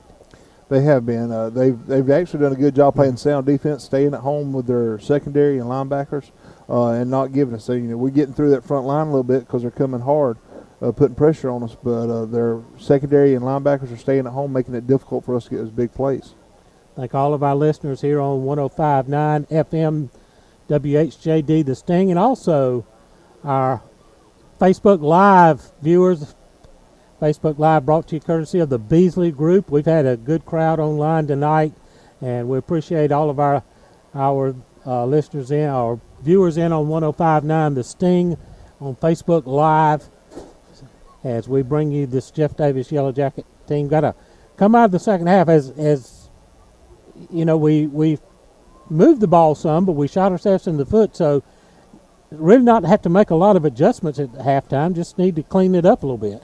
That's it. Playing clean football, Jim. I'd be honest with you. If we've said that all three games, imagine what we would be like if we were clean. Right. I know that's one of the things Coach Helton was harping on at halftime was cleaning up the simple mistakes that we're making that are hurting ourselves. Because we've been on some good drives. We've put ourselves in the short hole. We've given up. We had them on a third down play, a little bit hit outside. Out of bounds. Of course, we saw he was trying to pull up, but it didn't matter. They still made contact out of bounds. Got them a personal foul and extended their drive. Actually, the drive they went down to score on. And you take some of those things away, this is a much different football game than what the scoreboard shows right now. I want to thank our starting lineup sponsor Williams Brothers Trucking Company, as we'll be getting set for the second half. Bruce Edwards, the personal injury attorney kickoff, will be coming up here in a couple of minutes. So while we got a break here at halftime, Brantley County leading at 6-0 on the Bunker Hazler scoreboard. Let's take a 2-minute timeout on the Jeff Davis Yellow Jacket Football Network. Do you think you may need to call Ear, Nose, and Throat Clinic of Coffee County? ENTCC provides a full range of ear, nose, and throat services for patients of all ages, including treatment of sinus disorders with endoscopy surgery, the treatment of sleep apnea and snoring, and allergy testing and treatment. If you would like more information on any of their services, please ask any member of their team. 912-384-2200. Two convenient locations, one in Tipton and one in Douglas. Let the providers at Ear, Nose, and Throat Clinic of Coffee County help you feel better. Hi, I'm Jason Wilcox, Director of Behavioral Health at Jeff Davis Hospital. When it comes to mental health issues, you want personal care and devoted attention for your loved one. Jeff Davis Hospital has a new state-of-the-art behavioral health unit with all private rooms. Dementia, depression, bipolar disorder, anxiety disorders, and schizophrenia are a few of the conditions we treat in our behavioral health unit at Jeff Davis Hospital. Now you have a center of excellence close to home. Allow our excellent staff to assist your loved ones on the road to recovery. A dream vacation? Need a new car? Rainy day fun? Baby on the way. What are you saving for? Simply grow your savings worry-free at Altamaha Bank and Trust. With our Savings Made Simple tool, your debit card purchases are rounded to the nearest dollar and transferred daily from your checking account to your savings account. It's really that simple. You save when you spend. Savings Made Simple is just one of the free services we offer to our customers. Give us a call or come by any of our locations and we'll get you enrolled. Member FDIC, Equal Housing Lender. Attorney Bruce Edwards is a leader in workers' compensation law. For a decade, his workers' compensation settlements have been 8 times the average workers' compensation settlement in Georgia. That's 8 times the average injured workers usually receive. If you live in South Georgia and you've been seriously injured on the job,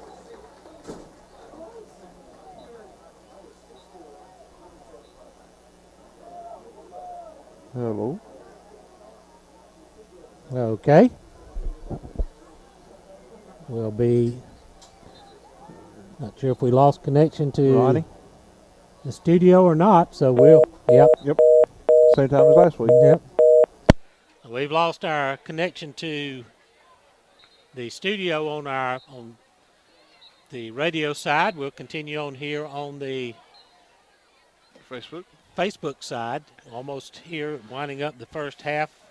Brantley County leads it 6-0 on the Bunker Hazler scoreboard. Chris, we're going to get the ball to start the second half. really need to establish a drive and get back to our game, which is pound the ball and 4 or 5 yards and keep the chains moving. It is, Jim, and we've got to do that. You said it earlier. We've thrown the ball more tonight than we have the other 2 games combined.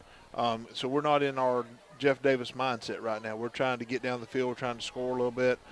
It'd be nice to be able to calm down, breathe, and drive the ball. And I know part of that was they scored late in the second quarter, and so we're wanting to come back and answer quickly. But now with us getting the ball back at the beginning of the half, hopefully we'll be able to do what we do. Diego Martinez is going to tee it up for the Bruce Edwards, your personal injury attorney, kickoff to start the second half. And he kicked it short, kicked a pooch kick earlier, and we ended up with fairly decent field position. And he's only taking that short drop, so he's not going to kick it deep to our athletes back there, Willie Skipper. We got our CJ hands Parker. We got our hands team out there. Matt Glass setting up opposite from where the kicker set up at about the 35-yard line, and that's where he pooched it last time. I watch this other kid. He's not turned sideways. He's sitting there. Again with the pooch kick, and Matt Glass is going to make the fair catch right at the 30-yard line. That's where the Jackets will start here after the Bruce Edwards, your personal injury attorney, kickoff to start the second half. They'll mark him, let's call it the 31. Now I'll move it out to the 31-yard line on the near side hash. That's where the Jackets will go to work here with 12 minutes on the clock to start this third period of play. We'll see Glass and Parker out, spread out wide to the right, ball on the left hash. We've got a high set up beside James in the backfield. Going to run the option with Cade. Cade's going to cut it inside. He's got 4 or 5 yards and cut down about the 35-yard line. Good run, getting back in our game plan. Pick up a 4 on the play. Again, if you're on Facebook watching it, tag your friends. Let them know we're back from halftime. Some of them stepped away from it. Second down, and let's call it 6. Parker is going to split out to the left with Matt Glass. Ball now on the right hash. Going to give it to James. He's fighting for yards. He's got the first down. He's cuts to the near side. He's tried to keep his feet. He almost stumbled. He's across midfield and into Heron territory. James Wood on the big run, and he showed a little bit of his speed as he broke a tackle and got into the open. I tell you, he kept his feet up, but he got stumbled up twice. He might have been able to break that one. 18 yards on the carry by James Wood. We're in 2 plays. We're on the Heron side of the field at the 49-yard line. Got an injured player still trying to get off the field here before we start the clock back, even though the game clock's running. Let's take a McCarty Auto Parts 30-second timeout.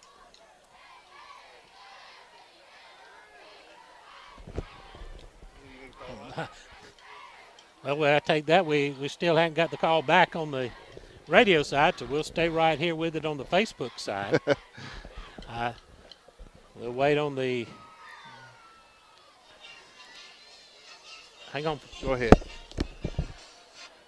They've got the injured player walk to the sideline for Brantley County. Jeff Davis coming back up on the field to get in the huddle. Getting ready to start it back. Try again. All right, bye. We're going to start first down and 10 with the ball on Brantley County's 49-yard line. Jeff Davis broke the huddle. Come out 2 split to the left side. 1 to the right, tight. A high Allen in motion, gets the handoff on the sweep. Trying to get around the edge, got some blockers. He gets a gain of, let's see where they mark him. Gained about 3 yards. Okay, now I'm going to lock you in. Okay. We gained about 3 yards. CarePC.com. Go Jackets! Okay, we finally made a connection back with Jim and Chris again, so we take you back now to Nate Hunter for more of the football action. Thank you, Chris. It's second down and about 8. Ball at 47. Ball at the 47. 10:55 remaining in the third period. Double wings check. Got a split back set. Gonna give it straight ahead to James Wood. He's gonna slide off a tackle and get ahead for about 4 yards. Brings up third down and about 4. Jackets on a good solid drive right now, keeping the ball moving. There we say we're playing Yellow Jacket football right now. Ball is at the 43-yard line. Brings up third down and 4. Ball sits on the far side hash. C.J. Parker's going to split out to the left, go to the double wing set. James Wood out of the wing position. Going to fake it inside. Allen's going to be hitting the backfield. He's going to be stopped for big loss back across midfield. Well, they came on a stunt hard on the far side and just knocked us way back. We had a pulling guard to get, and it was timing.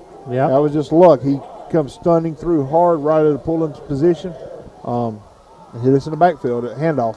They guessed right and hit the gap where it was, and that knocks us back. And Cade Walters in to punt now on fourth down and about 12.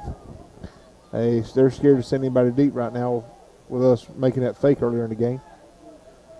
We get a good roll, we'll pin them deep. Austin moves across the formation, a low snap. Cade gets it and gets off a low kick. Going to roll down the far sideline inside the 20, down inside the 15 to the 14. So Brantley County is going to take over deep in their territory.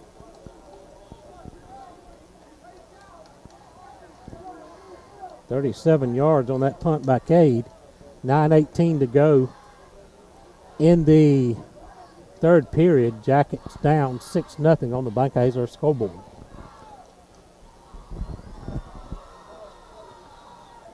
Yeah, appreciate the Pride of the Pinelands marching band making the trip over from Jeff Davis tonight. We were able to let you hear a little bit of their performance.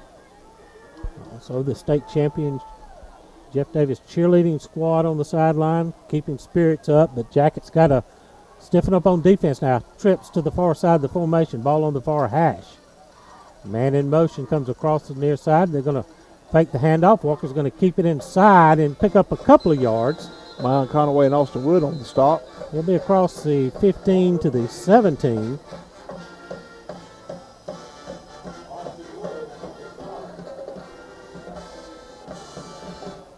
The second down, and let's call it 7.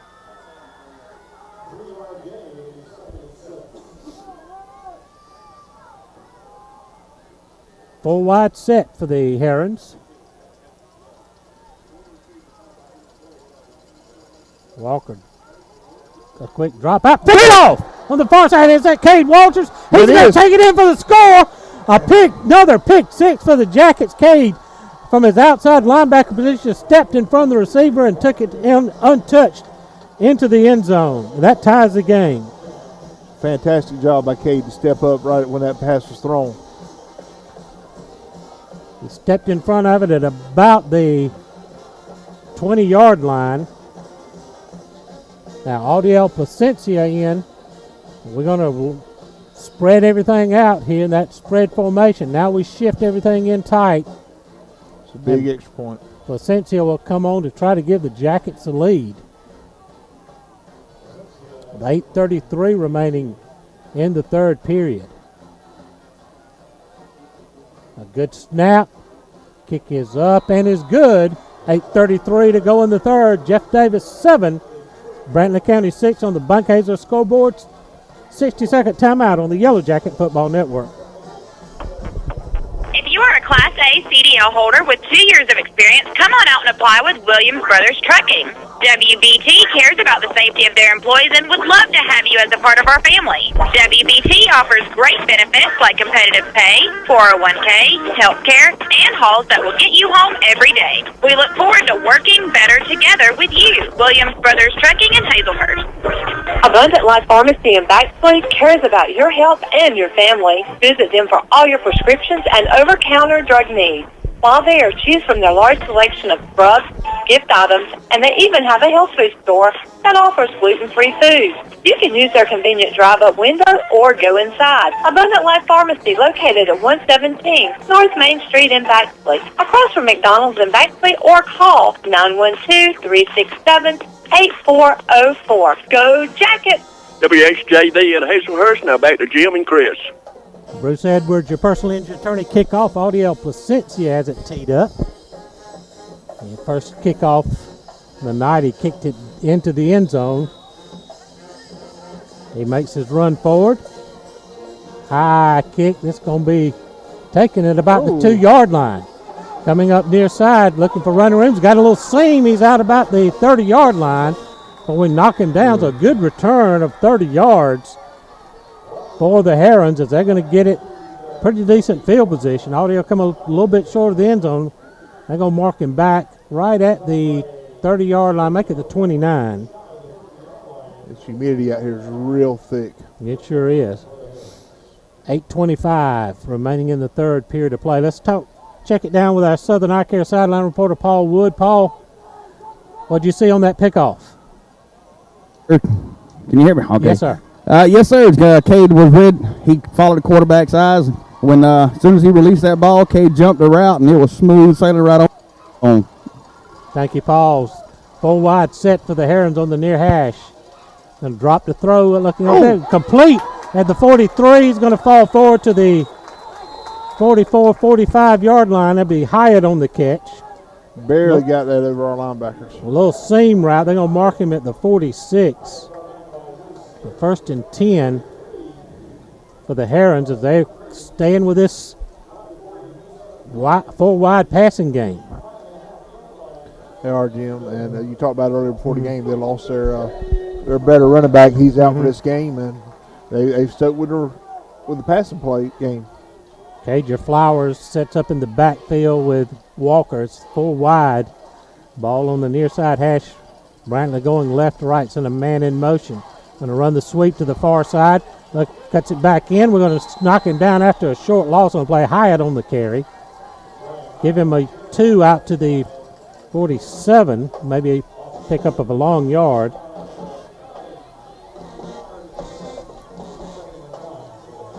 Be second down and 9 for the Herons. That flips the ball over to the far hash. They stay no huddle. They're going to stay 4 wide, 2 to either side of the formation. Actually, they got trips to the near side, empty backfield now. Walker all alone back there.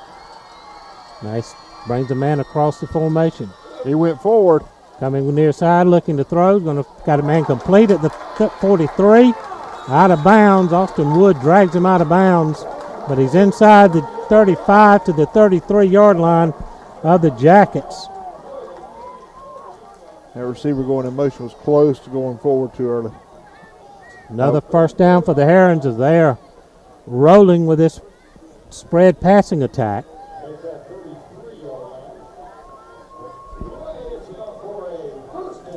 When I clock running, 7 minutes to go in the third period. Jackets clinging to a 1-point lead, but Brantley County on the move. They're at the Jackets 33. They're stacked to either side of the formation. Walker, deep drop, under pressure. Got some holding back there, and it's in and out of the receiver's hand. I'm not sure how they missed a hold on that, as they had a handful of James Wood's jersey. So he was putting pressure on the quarterback. We got one down, Jim. Landon Robinson. A man down on the play.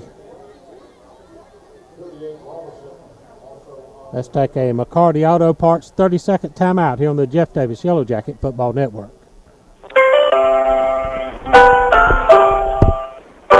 Your financial matters are your business and your business only.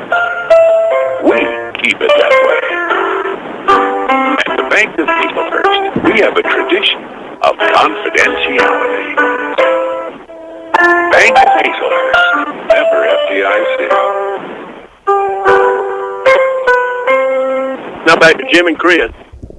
Welcome back to Brantley County. We're here at Caney Bay Field, and we're still sitting here waiting. We got an injured player down. Both teams are still at the sidelines getting a little bit of water break. Give you some updates on the Bank of Hazelhurst scoreboard.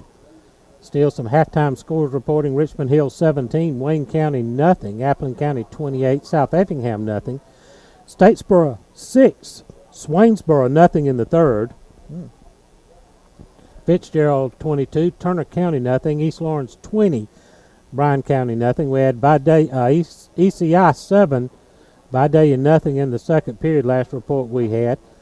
Washington County 14, Thompson 7 at the half. That's Washington County, Coach Helton's alma mater. Telfair 14, Southeast Bullock nothing. Wheeler County 21, Portal 7. Berrien County 14, Bacon County 13, and Irwin County 20, Cook 7. All of those scores for you on the Bank of Hazelhurst scoreboard. Jim, one of the games you and I were talking about on the way down, just because of the distance traveled, Glen Academy went all the way up to Windabera up next to Athens, and we're playing there in the third quarter. It's 14-6 Glen Academy. Wow. Glen's had a lot of success the last few years. That's it, and for them to go up and then be that top scorer, Windabera must be a little up on the upswing. 2nd and 10, empty backfield with 5 wides for the Herons. Now they send a man in motion across formation. Walker's going to try to take it on the draw. We're going to wrap him up. Try to wrap him up. He's going to dive forward close to the first down, inside the 25 to about the 23. He's just slippery. We can't get a hand on him. He's going to pick up about 8. They're going to spot him at the 25.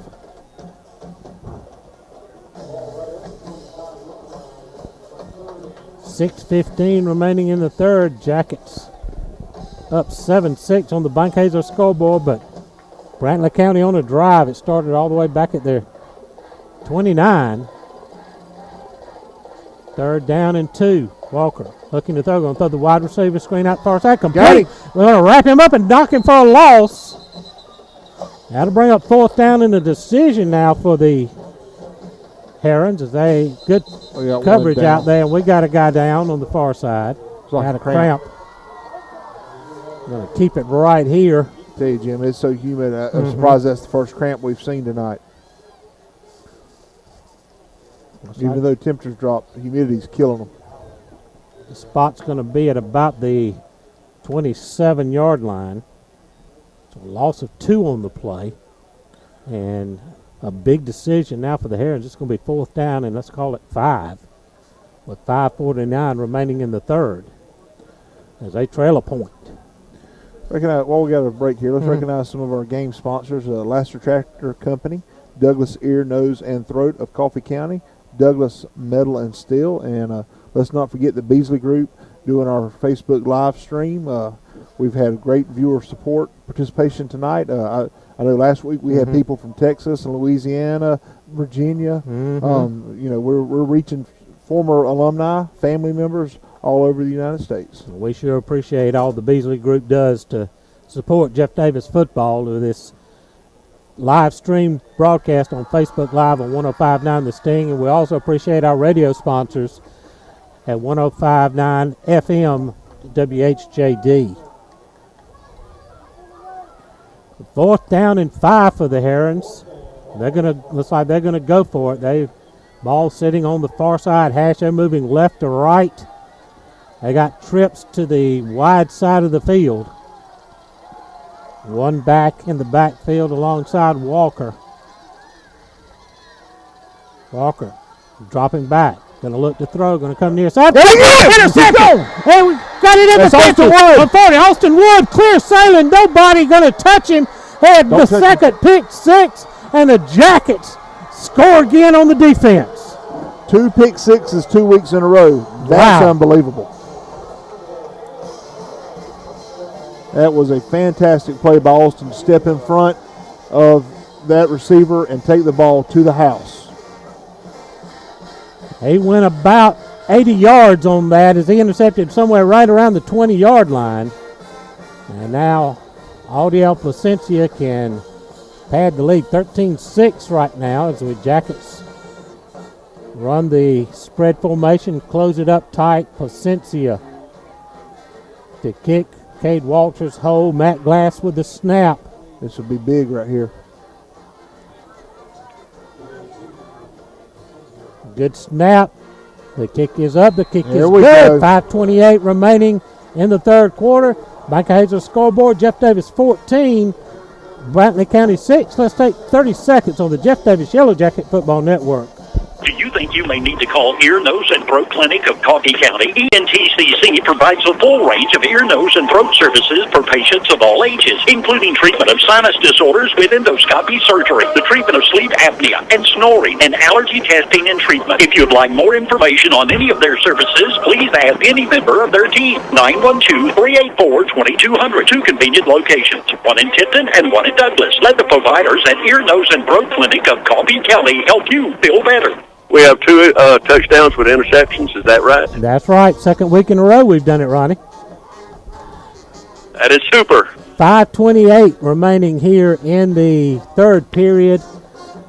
Audiel Placencia will be getting ready for the Bruce Edwards, your personal injury attorney, kickoff. And Chris, Willie Skipper got 2 last week on back-to-back offensive plays. We get 2 pick six here on back-to-back offensive drives for Brantley County. I'm not sure. 2 pick six, 2 weeks in a row. As I'm trying to look up something, looking right now while we went to a short break. That's got to be an amazing little stat, and I'm trying to find it. We might have to get the Georgia High School Football Historians Association on that. Placencia teed it up, but it fell off the tee, so he's going to have to re-tee it. What they show is just interceptions. They don't Right. show interceptions for touchdowns. Cade Walters got the first one, Austin Wood the second one. And now Placencia ready to boom the kick away. He got into that one. That's going to drive into the end zone for a touchback. So Brantley County will set up, now trailing by 8. With 5:28 to go in the third. Offense has struggled, but the defense has bailed us out to this point. Yes, they have. These 2 pick sixes, huge plays, momentum crushers. But again, we're in Brantley County. We've talked about it. Their fans, it doesn't matter what their records are, what the scores on the scoreboard, they're going to be in the game. Austin just kind of lurked right there in that little zone on the near side and read the quarterback and stepped in, and nobody touched him as he streaked 80 yards about somewhere around there for the score. 2 to the far side with the 2 backs in the backfield by Walker. Walker's going to hand it off inside to Middleton. Middleton's finding some running room up the middle. He's going to get 6 or 7 yards, maybe 8 or 9 up close to the 30. He's going to be about a yard short. I'll mark him at the 28.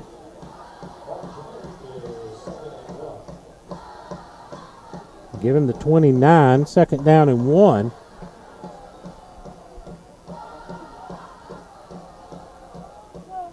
Stay with the 2-back set. 2 receivers split to the left.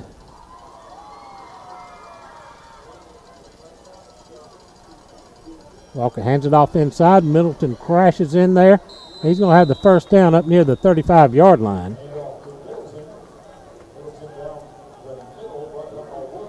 We'll mark him shy of the 35 at the 34. 4:42 to go in the third period. Jackets lead by 8 now. Ball moves to the far hash. They're going to send 2 receivers to the wide side of the field. Jackets stay in that 4-4 defense. Walker with the snap, looking to throw quickly out, complete.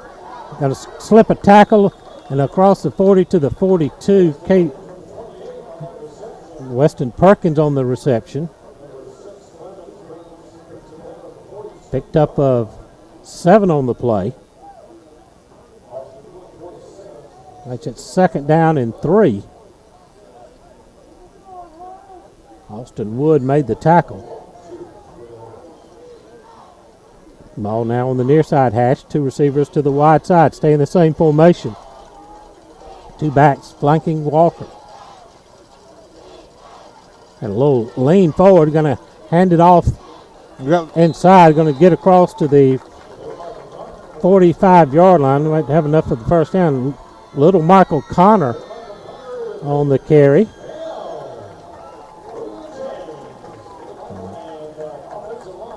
"45-yard line, first and 10 for the Herons." Yes, they're not huddling, but they're taking a little more time now than they did in the earlier part of the game.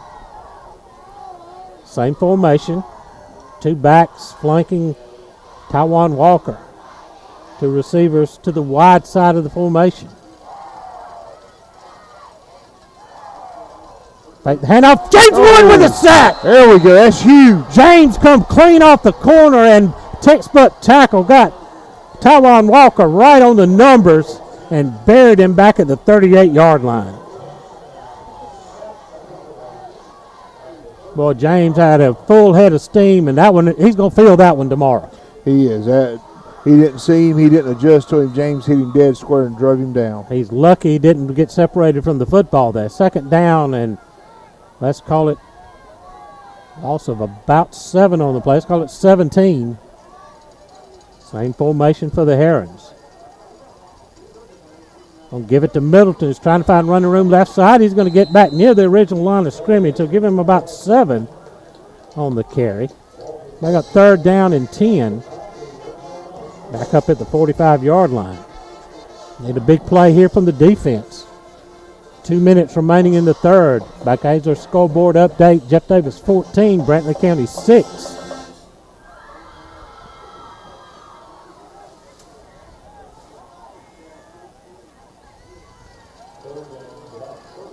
They're going to split, go full wide now with 1 back in the backfield, 2 to either side of the formation.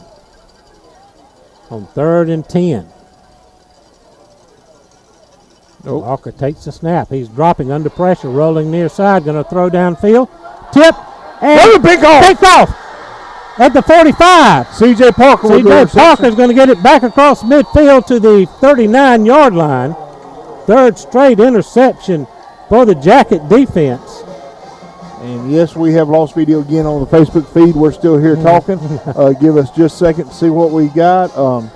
The technical difficulty, Gremlins are with us tonight. Amen. So the Jackets take over 1st and 10 on the Brantley County 37-yard line, 38-yard line. With 1:23 to go in the 3rd period of play. Allen and Alls are going to split out wide to the right. Send Parker in motion, going to throw the screen pass to CJ out on the far side. He's got the 35, breaks across the 1st down and going to have a 1st down on the little screen pass. And we got James Wood was down for a minute, but he hops up, gains down inside the 30 to the 28.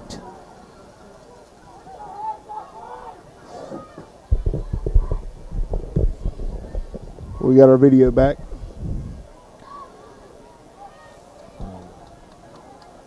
There. 1st down. 1st and 10 for the Jackets at the Herons 29. So C.J. Parker set up in the fullback position. He swung out, took the little screen pass. No, he's got different batteries. 1st and 10 Jackets. Give us to Heiss Allen. He's looking far side. He's going to dive forward for about 4 or 5 yards inside the 25 to the 24. You lost it again, Chris? Yeah, we lost picture again. It'll be 2nd down and 5 for the Yellow Jackets. We got battery issues with our camera.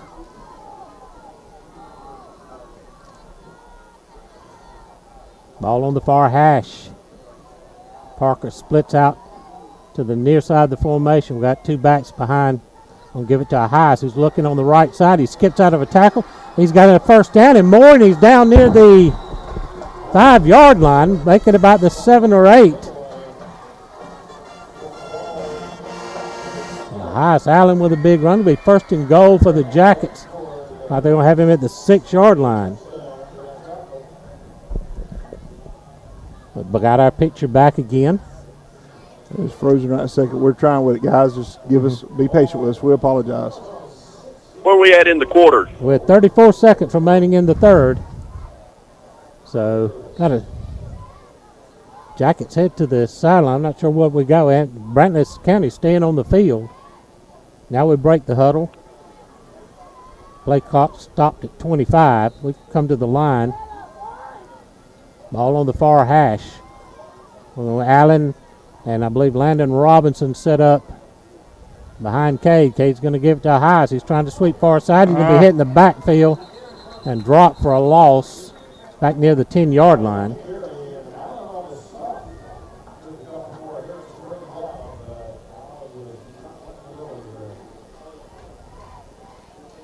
Loss on the play is going to make it 2nd and goal now from the 10. And again, we huddle up over on the sideline. That's going to be the end of the third quarter. Your score after 3. Jeff Davis 14, Brantley County 6. Let's take a 60-second timeout on the Jeff Davis Yellow Jacket Football Network. Hi, I'm Jason Wilcox, Director of Behavioral Health at Jeff Davis Hospital. When it comes to mental health issues, you want personal care and devoted attention for your loved one. Jeff Davis Hospital has a new state-of-the-art behavioral health unit with all private rooms. Dementia, depression, bipolar disorder, anxiety disorders, and schizophrenia are a few of the conditions we treat in our behavioral health unit at Jeff Davis Hospital. Now you have a center of excellence close to home. Allow our excellent staff to assist your loved one on the road to recovery. A dream vacation, need a new car, rainy day fun, baby on the way. What are you saving for? Simply grow your savings worry-free at Altamaha Bank and Trust. With our Savings Made Simple tool, your debit card purchases are rounded to the nearest dollar and transferred daily from your checking account to your savings account. It's really that simple. You save when you spend. Savings Made Simple is just one of the free services we offer to our customers. Give us a call or come by any of our locations and we'll get you enrolled. Member FDIC, Equal Housing Lender. It's 9:27. Now back to the game. Thank you, Ronnie. We apologize to our live stream sponsors. We're having some electrical issues with our camera unit. It's 2nd and goal for the Jackets at the 10-yard lines. We start the 4th period of play. Jackets up 14-6. Ball is sitting on the near hash. Go with a double tight formation. Double wing set. Cade. Going to give it to James. He tries the left side. He's going to fight for yardage and get down close to the 5-yard line. I'll make it third down and go from about the 7.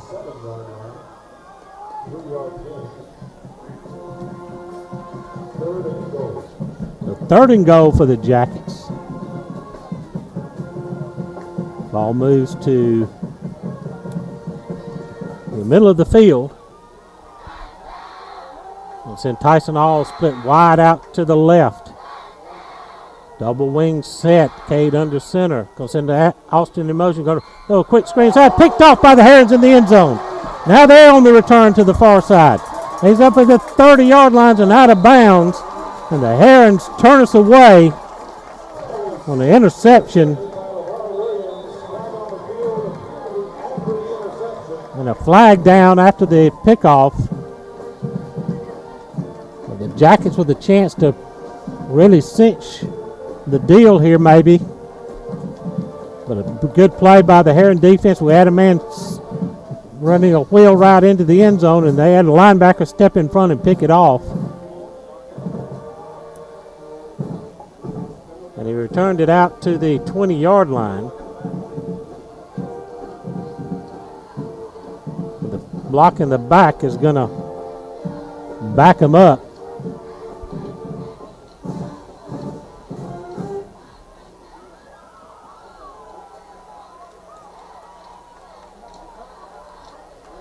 It's a holding call against Brantley County on the return. They're going to move them back inside the 10 to the 6.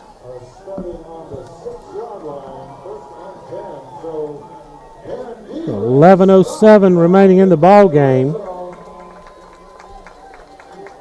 First and goal, Herons at the 6-yard line.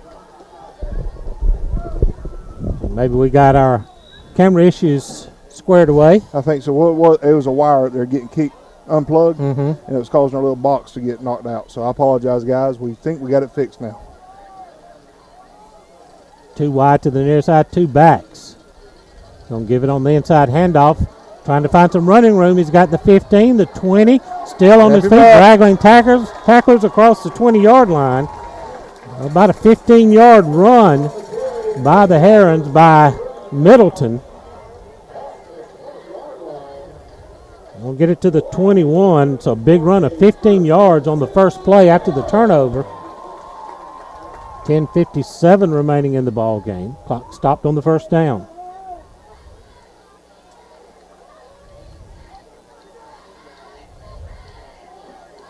Trips to the short side of the field as the ball is on the near hash.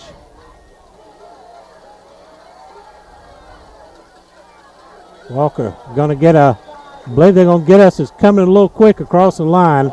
Mine Conaway just ahead of the snap.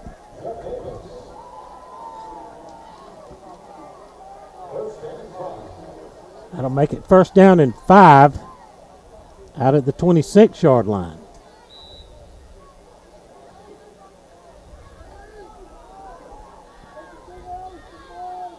They stay with trips to the short side. One back beside Walker. Now he sends man in motion. They had 2 men in motion at that time, no flag, and they're going to be stopped right about the line of scrimmage, maybe picked up a yard. Hyatt taking the handoff on the sweep, give him the 27. Second down, and let's call it 4. Come on, defense. Stand up right here. Brantley County moving right to left. 2 to the wide side of the field, 2 backs. Walker waiting on the snap. And give off the handoff inside and stuffed. They're so close to being in motion. I believe that was Hyatt on the carry, and took a shot and he's down. Check that was Cager. Check 33. That. 33 was little Michael Connor, I believe. Got an injured player. Let's take a McCarty Auto Parts timeout. 30 seconds on the Jeff Davis Yellow Jacket Football Network. Attorney Bruce Edwards is a leader in workers' compensation law. For a decade, his workers' compensation settlements have been 8 times the average workers' compensation settlement in Georgia. That's 8 times the average injured workers usually receive. If you live in South Georgia and you've been seriously injured on the job, call 912-384-5700 for a free consultation. That's 912-384-5700. Or do your own research at bruceedwardslaw.com. Now back to Jim and Chris. Little Michael Connor jogs off the field. It's 3rd down and about 7 for the Yellow Jackets. Or for the Herons, rather. Ball is on the far hash. They got 2 to the far side, 3 to the near side. They go empty backfield. Big 3rd down play here, boys. Keep your eyes on Walker. He likes to run the draw out of this spread formation. Looking to throw. Now he's going to tuck it. There he goes. Going to run inside. That's a hold. He's going to ball loose. And I believe the Herons may have fallen on it, though. And if he did, it's enough for the first down.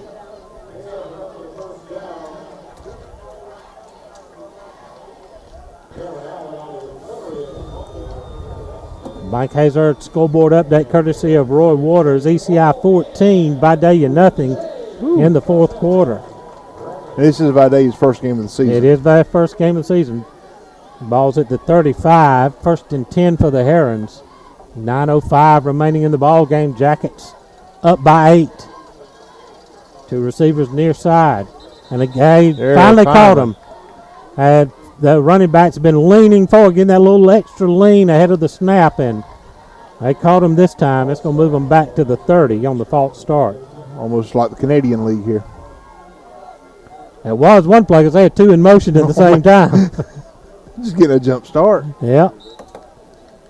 Ball moves back to the 29. Well, it's 1st and 15. Clock running under 8:45 now. 2 wide, 2 backs. They've had a lot of success out of this formation. Walker going to fake the handoff, rolling near side, look to throw. Got a man wide open on the far sideline, near sideline rather. He's going to be complete and out of bounds right about the 40-yard line. Cade Walters with the tackle. Tell you, Jim, they're liking these little outs to their receivers, what they're doing, driving us off the ball and trying to one-on-one with our linebackers. It's bit them twice because we've had 2 pick sixes. But, 2nd down, and let's call it 4 from the 40-yard line.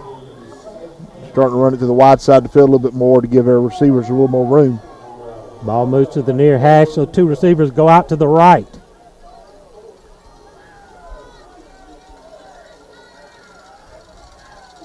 Walker waits on the snap. There's motion. And they got motion again, so that's going to cost them another 5.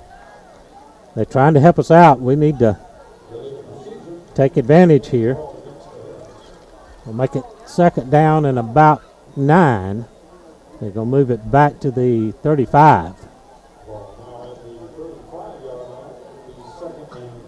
8:25 remaining in the ball game.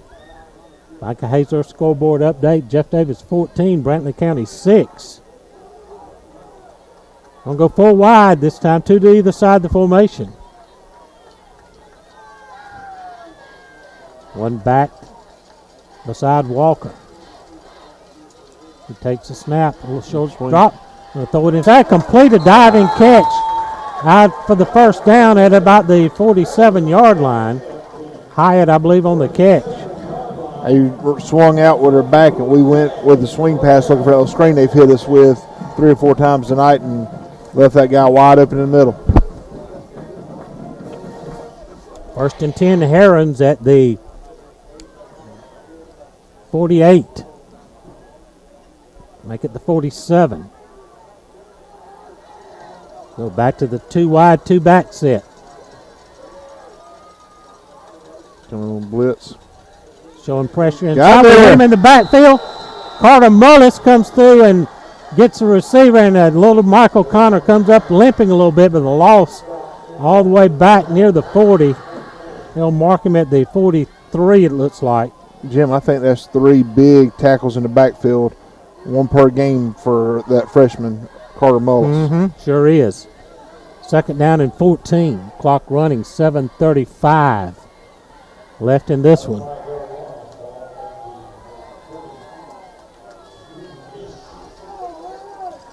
Ball at the 43, far hash. 2 receivers to the left, 2 backs. Walker fakes the handoff, comes quick out to the near side, complete. Way to peel off. Wrap him off. C.J. Parker coming up with a big tackle. He's going to stop him at the 45-yard line. So pick up a 4, pick up of a couple. C.J. was with his receiver, and as soon as he saw the ball released, he peeled off and going to make a great open field tackle to help out his linebacker. 3rd down and 12 for the Herons. They're swapping out, bringing in Hias Allen in to cover the inside slot guy. Going to be clock running, 6:44. Now they go 4 wide.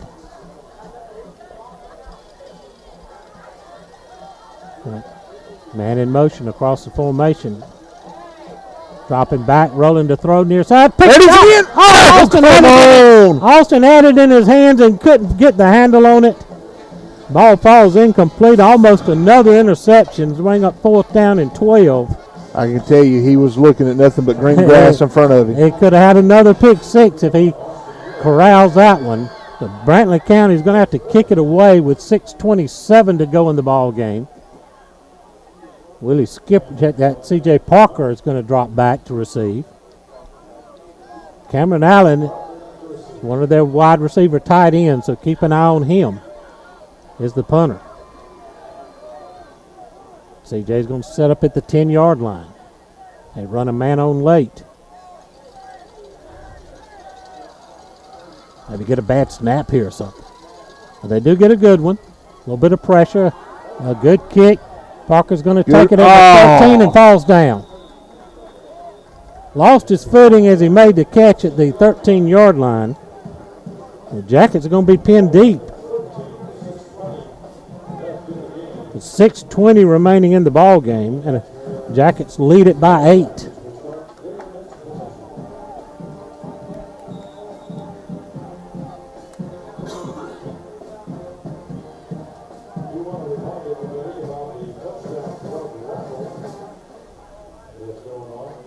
Mike Hazer's update. Wayne County 13, Richmond Hill 24. That's in the fourth. Appleton County 42, South Effingham 7. Swainsboro's taking the lead, 12-6 in the fourth quarter over Statesboro. Well, the Jackets go to work, 1st and 10 from their own 13-yard line. We'll send C.J. Parker out to the far side of the field, double wing set. Cade back to throw, looking far side. Going to have it in and out of the hands. Tried to hit a Heiss over there on the wheel right out of the backfield. 2nd down and 10. Clock stopped with 6:16 remaining.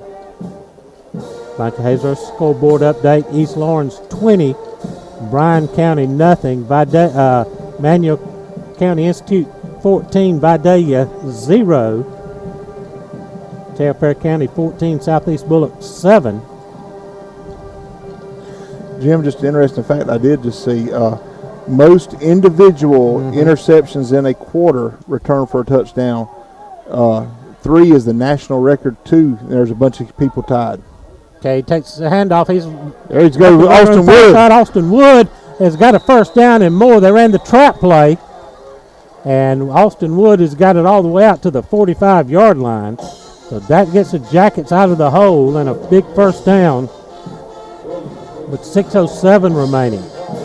Micah Hazler scoreboard update. Bacon County 35, Berrien County 21. 1st and 10 at the 35. Clock running under 6 minutes to go. Ball on the far hash. We sprint to the line with split backs. I'll give it to Austin Wood again. He's got 5, 6, 7 yards and dives forward for about 8. Across the 40 to about the 43.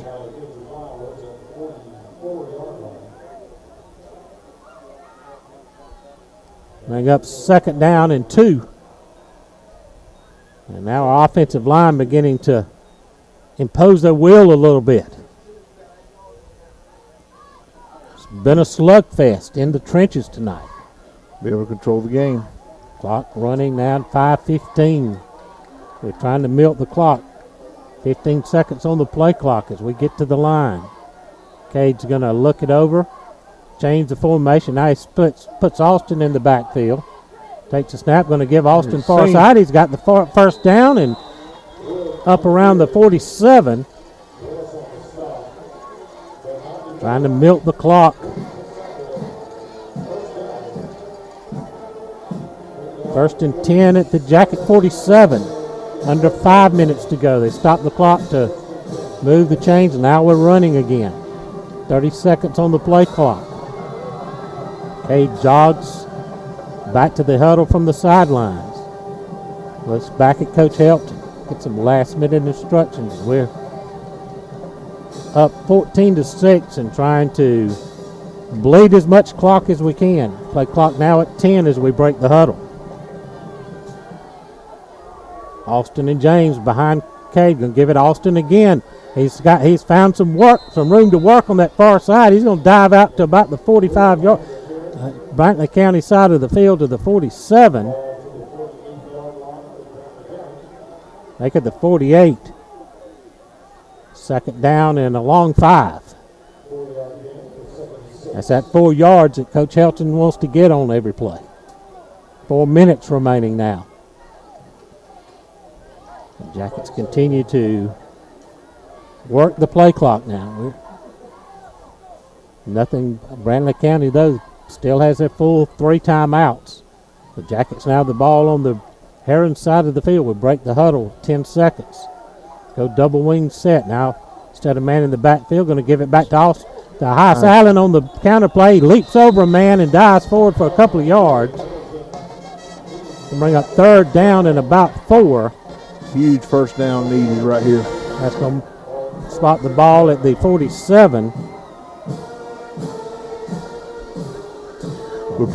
Big play coming up for the Jackets.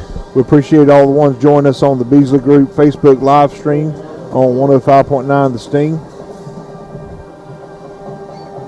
Approaching the 3-minute mark remaining in the ball game. Jackets up 14-6. The Bank of Hazelhurst scoreboard. Under 3 to go now.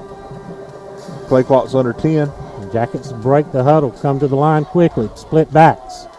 Cade snaps it, gives it to Peyton Laney, I believe that is. He's going to dive for the first down. Cason Clance, rather.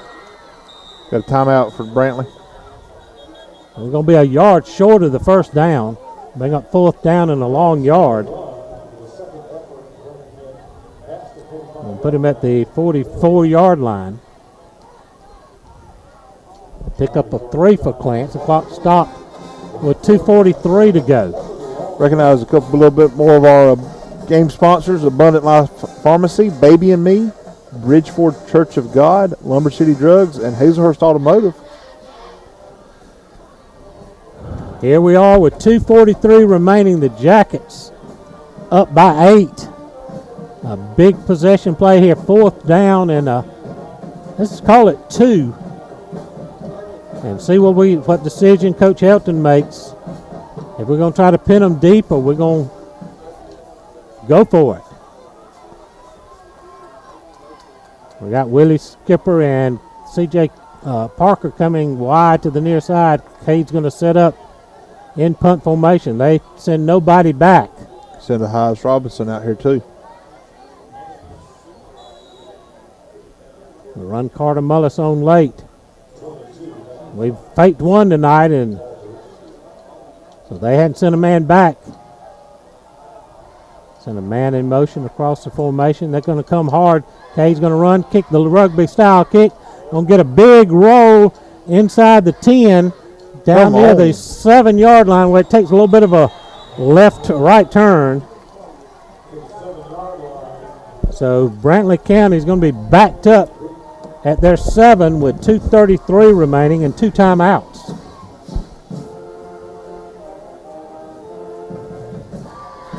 The Jacket defense going to have to make another stand. We've picked off a couple. We've almost actually picked off 3, almost another one.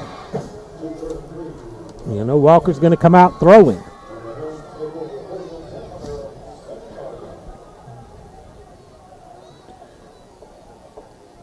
Well, it's been a hard-fought game, hasn't it, Chris? It has been. It's went back and forth. It's been a battle. Our defenses have been a little bit, but they hadn't broke. We're hoping we can do the same right here. 5 wide, empty backfield. Walker by himself, waiting on the snap. He's dropping back, looking to throw. Going to come across the middle. Almost picked off. Throw was low. We had a chance at another one. Terrence Clement saw it and started heading to it. The 2nd down and 10 from the 7-yard line. 2:29 remaining. The problem is the clock stops on these incomplete passes. Yeah, they do. It's giving Brantley a little bit extra life to get some things together.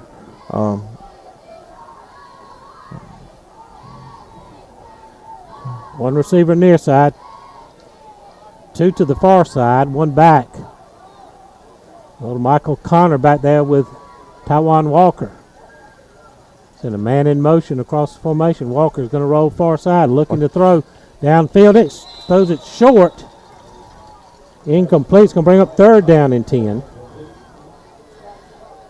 want to remind our listeners and our viewers on Facebook that next week we'll be at home. It'll be finally, and it'll be Legends Night, Senior Night. Cheerleaders be recognized for their state championship. There's a lot of. It's our first home game. Mm-hmm. Please come out and support these young individuals. they've worked hard to be able to perform in front of their home crowd. They go 5 wide on 3rd and 10. Walker's going to move a man across the formation, going to fake the handoff. Now he's going to try to run up the middle. There we go, Charles. Big Charles DeGaulle just slings him to the turf at about the 8-yard line. Brings up 4th and 9. 9.5. They're bringing on their punt team. Deep in their own end, they've got to do something. Clock running, approaching the 2-minute mark. They're going to have to, they still got 2 timeouts, so they can use those on defense and try to force us. Under 2 minutes to go. They still haven't kicked it. We got nobody back. They're short one person. They run a man on. That's illegal. And that's going to be a flag there, whether it's offsides or illegal procedure. The man was still running into the formation when the ball was snapped. Now they had let the clock run down to 1:49. Be half the distance of the goal here. That should move them back to the 4. Well, they actually set them on the 3. The 4th down. Now we're going to send Willie Skipper back, it looks like. Bad snap right here to be great. The Skipper's going to set up at about the 40-yard, Heron 40. They do get a good snap. He gets a high kick away. He's going to just run away from it. It's going to take a jacket bounce back inside the 35 to about the 33, so the Jackets are going to get the ball in good field position with 1:38 to go. Ball control right here. They do still have 2 timeouts.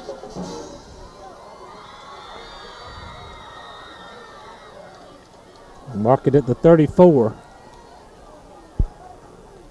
And this is where the offensive lines got to control it, earn their pay, and grind out at least 1 first down. Landon Robinson flanks out of the backfield. Austin Wood in motion. Austin's going to take the handoff, looking for the sweep far side. He's got 5 or 6. Oh, he almost broke it. He dives ahead for a first down. And they got a man down in the backfield. Jim, again, I go back to you watch that play that just happened. Mm-hmm. You've got a flow of white jerseys trying to lead Austin around the end down there. Nobody stop and just watch the play. He comes up a yard short of the first down. They're going to spot the ball just inside the 25. It's going to be 2nd down and less than a yard. Clock stopped as they get the injured player off the field. They should be able to wind the clock now. They do. 1:22, 1:21. We've got 20 seconds left on the play clock, so we can run it under a minute before we snap it again. 2nd down and 1. A first down here. Pretty much seals it. They still got their 2 timeouts. They're saving them. They go with double tights. 2 backs behind Cade. Cade takes it, gives it to a high, cuts it inside. Good cut. Got the running room. He's still loose on the far side. He's going to take it down inside the 10. It'll be 1st and goal, Jackets. He stayed in bounds, so as soon as it's set, they won't have to put the chains there. 45 seconds ago, we'll have to snap it one more time. They'll spot the ball right about the 7-yard line. One more snap for the Jackets, and they'll secure a hard-fought win here. Clock under 40 with 29 seconds to go. But they do have 2 timeouts, so they can make us take more than just the one more snap. We go 2 tight ends with 2 wings. Okay, watching the play clock. It's at 13, 12, 10. We send a man across the formation. We'll cut it back inside. Working down to the far side. We're going to be short of around the 6 to 7 yard line, it looks. Short gain on the play. It's going to be 2nd down. I'm working right at the 5. And 3-2. They're not going to stop at 1. And that's your ball game. Fantastic job. Your final score on the Buckhazer scoreboard: Jeff Davis 14, Brantley County 6. Let's take a 60-second. Oh, let's hold it right here. We're going to wait here because we're going to get. Yeah, we don't shake hands anymore. Now don't do the handshake anymore, so we're going to hold it right here. Our sideline reporter Paul Wood, brought to you by Southern Eye Care, going to make his way over to the huddle and get the post-game talk from Coach Helton. Then we'll get the Jeff Davis Hospital coaches interview.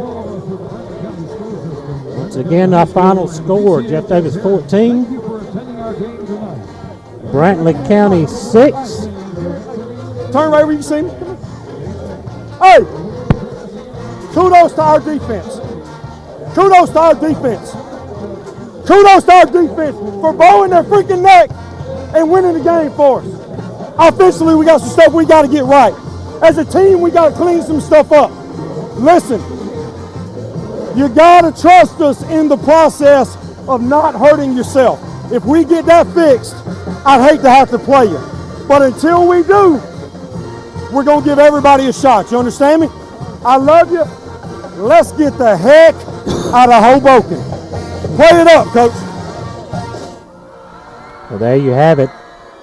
Coach Helton with the post-game speech. A win. You don't never apologize for winning, but if the defense had to bail us out with a couple of pick sixes to get us to 3-0. They did, Jim. I go back to it was our penalties that were shooting ourselves in the foot. We played a hard game all the way around, but it was our penalties that got us. Thank goodness to our defense. Do what you got to do. Are y'all in Hoboken or Nahunta? We're between the two. Everybody good on that? See you people. About halfway between, Ronnie. Okay. All right. Well, we're going to get our Southern Eye Care sideline reporter Paul Wood to get us some final words with head coach Lance Helton on the Jeff Davis Hospital coach interview. Coach Helton, it wasn't pretty, but it ain't always got to be pretty to be good. You know what, man? There's one game a year where you got to outscore people to win, and there's one game a year where your defense has to win it for you. You know what I'm saying? Yes, sir. Kudos to our defense. Kudos to Coach Cravey, Coach Rush, Coach Williams, Coach Poole for what they did. Look, Paul, we got to quit hurting ourselves. We got to fix some things. I don't know how good we can be. But I tell you this, our kids will be. When there's something to be said for finding a way to win. You know what I mean? Well, this is the second week in a row we've had 3 interceptions, 2 for a pick six. How does that make you feel from a mainly offensive guy type that you are? How does that make you feel that your defense is scoring for you when you can't? Tonight it made me feel really good. Tonight it made me feel really good. You know, that, like I said, football is a game of ebbs and flows and ups and downs. And you know what, that team is a good team. That's a good football team. And we got to play better. You know, here's what we're not going to do. We ain't going to sulk about it tonight. We're going to sell. Winning's hard, Paul. Yes, sir. Winning's hard, and there's something to be said about a bunch that can find a way to. You know, proud of them. We got to get back to work, though. Absolutely. Well, Coach, you take care. Y'all be safe going home. There you have it from Coach Helton. It ain't always pretty, but at least it's a win. Back up the L, Jim. Thank you, Paul. 3-0 on the season now. Jackets with the 14-6 win over Brantley County. Chris, any final thoughts? Well, they said it. We found a way to win, and you can't do it any different. Guys watching us and listening to us, please come out next week to the Pinelands. Watch us take on Tattnall County. And it'll be Legends Night. It'll be Senior Night. It'll be a lot of things going on. It'll be our first home football game. Come out and celebrate our guys and ladies participating in our own stadium. That's going to wrap us up here for Ronnie Williams at the WHJD Studios, our video production crew, Lauren Dixon, Abby Hernandez, and Jacob Williams, our sideline reporter, Paul Wood, Coach Chris Davis here in the booth. This is Jim Sewell on a winning note. Good night, everybody.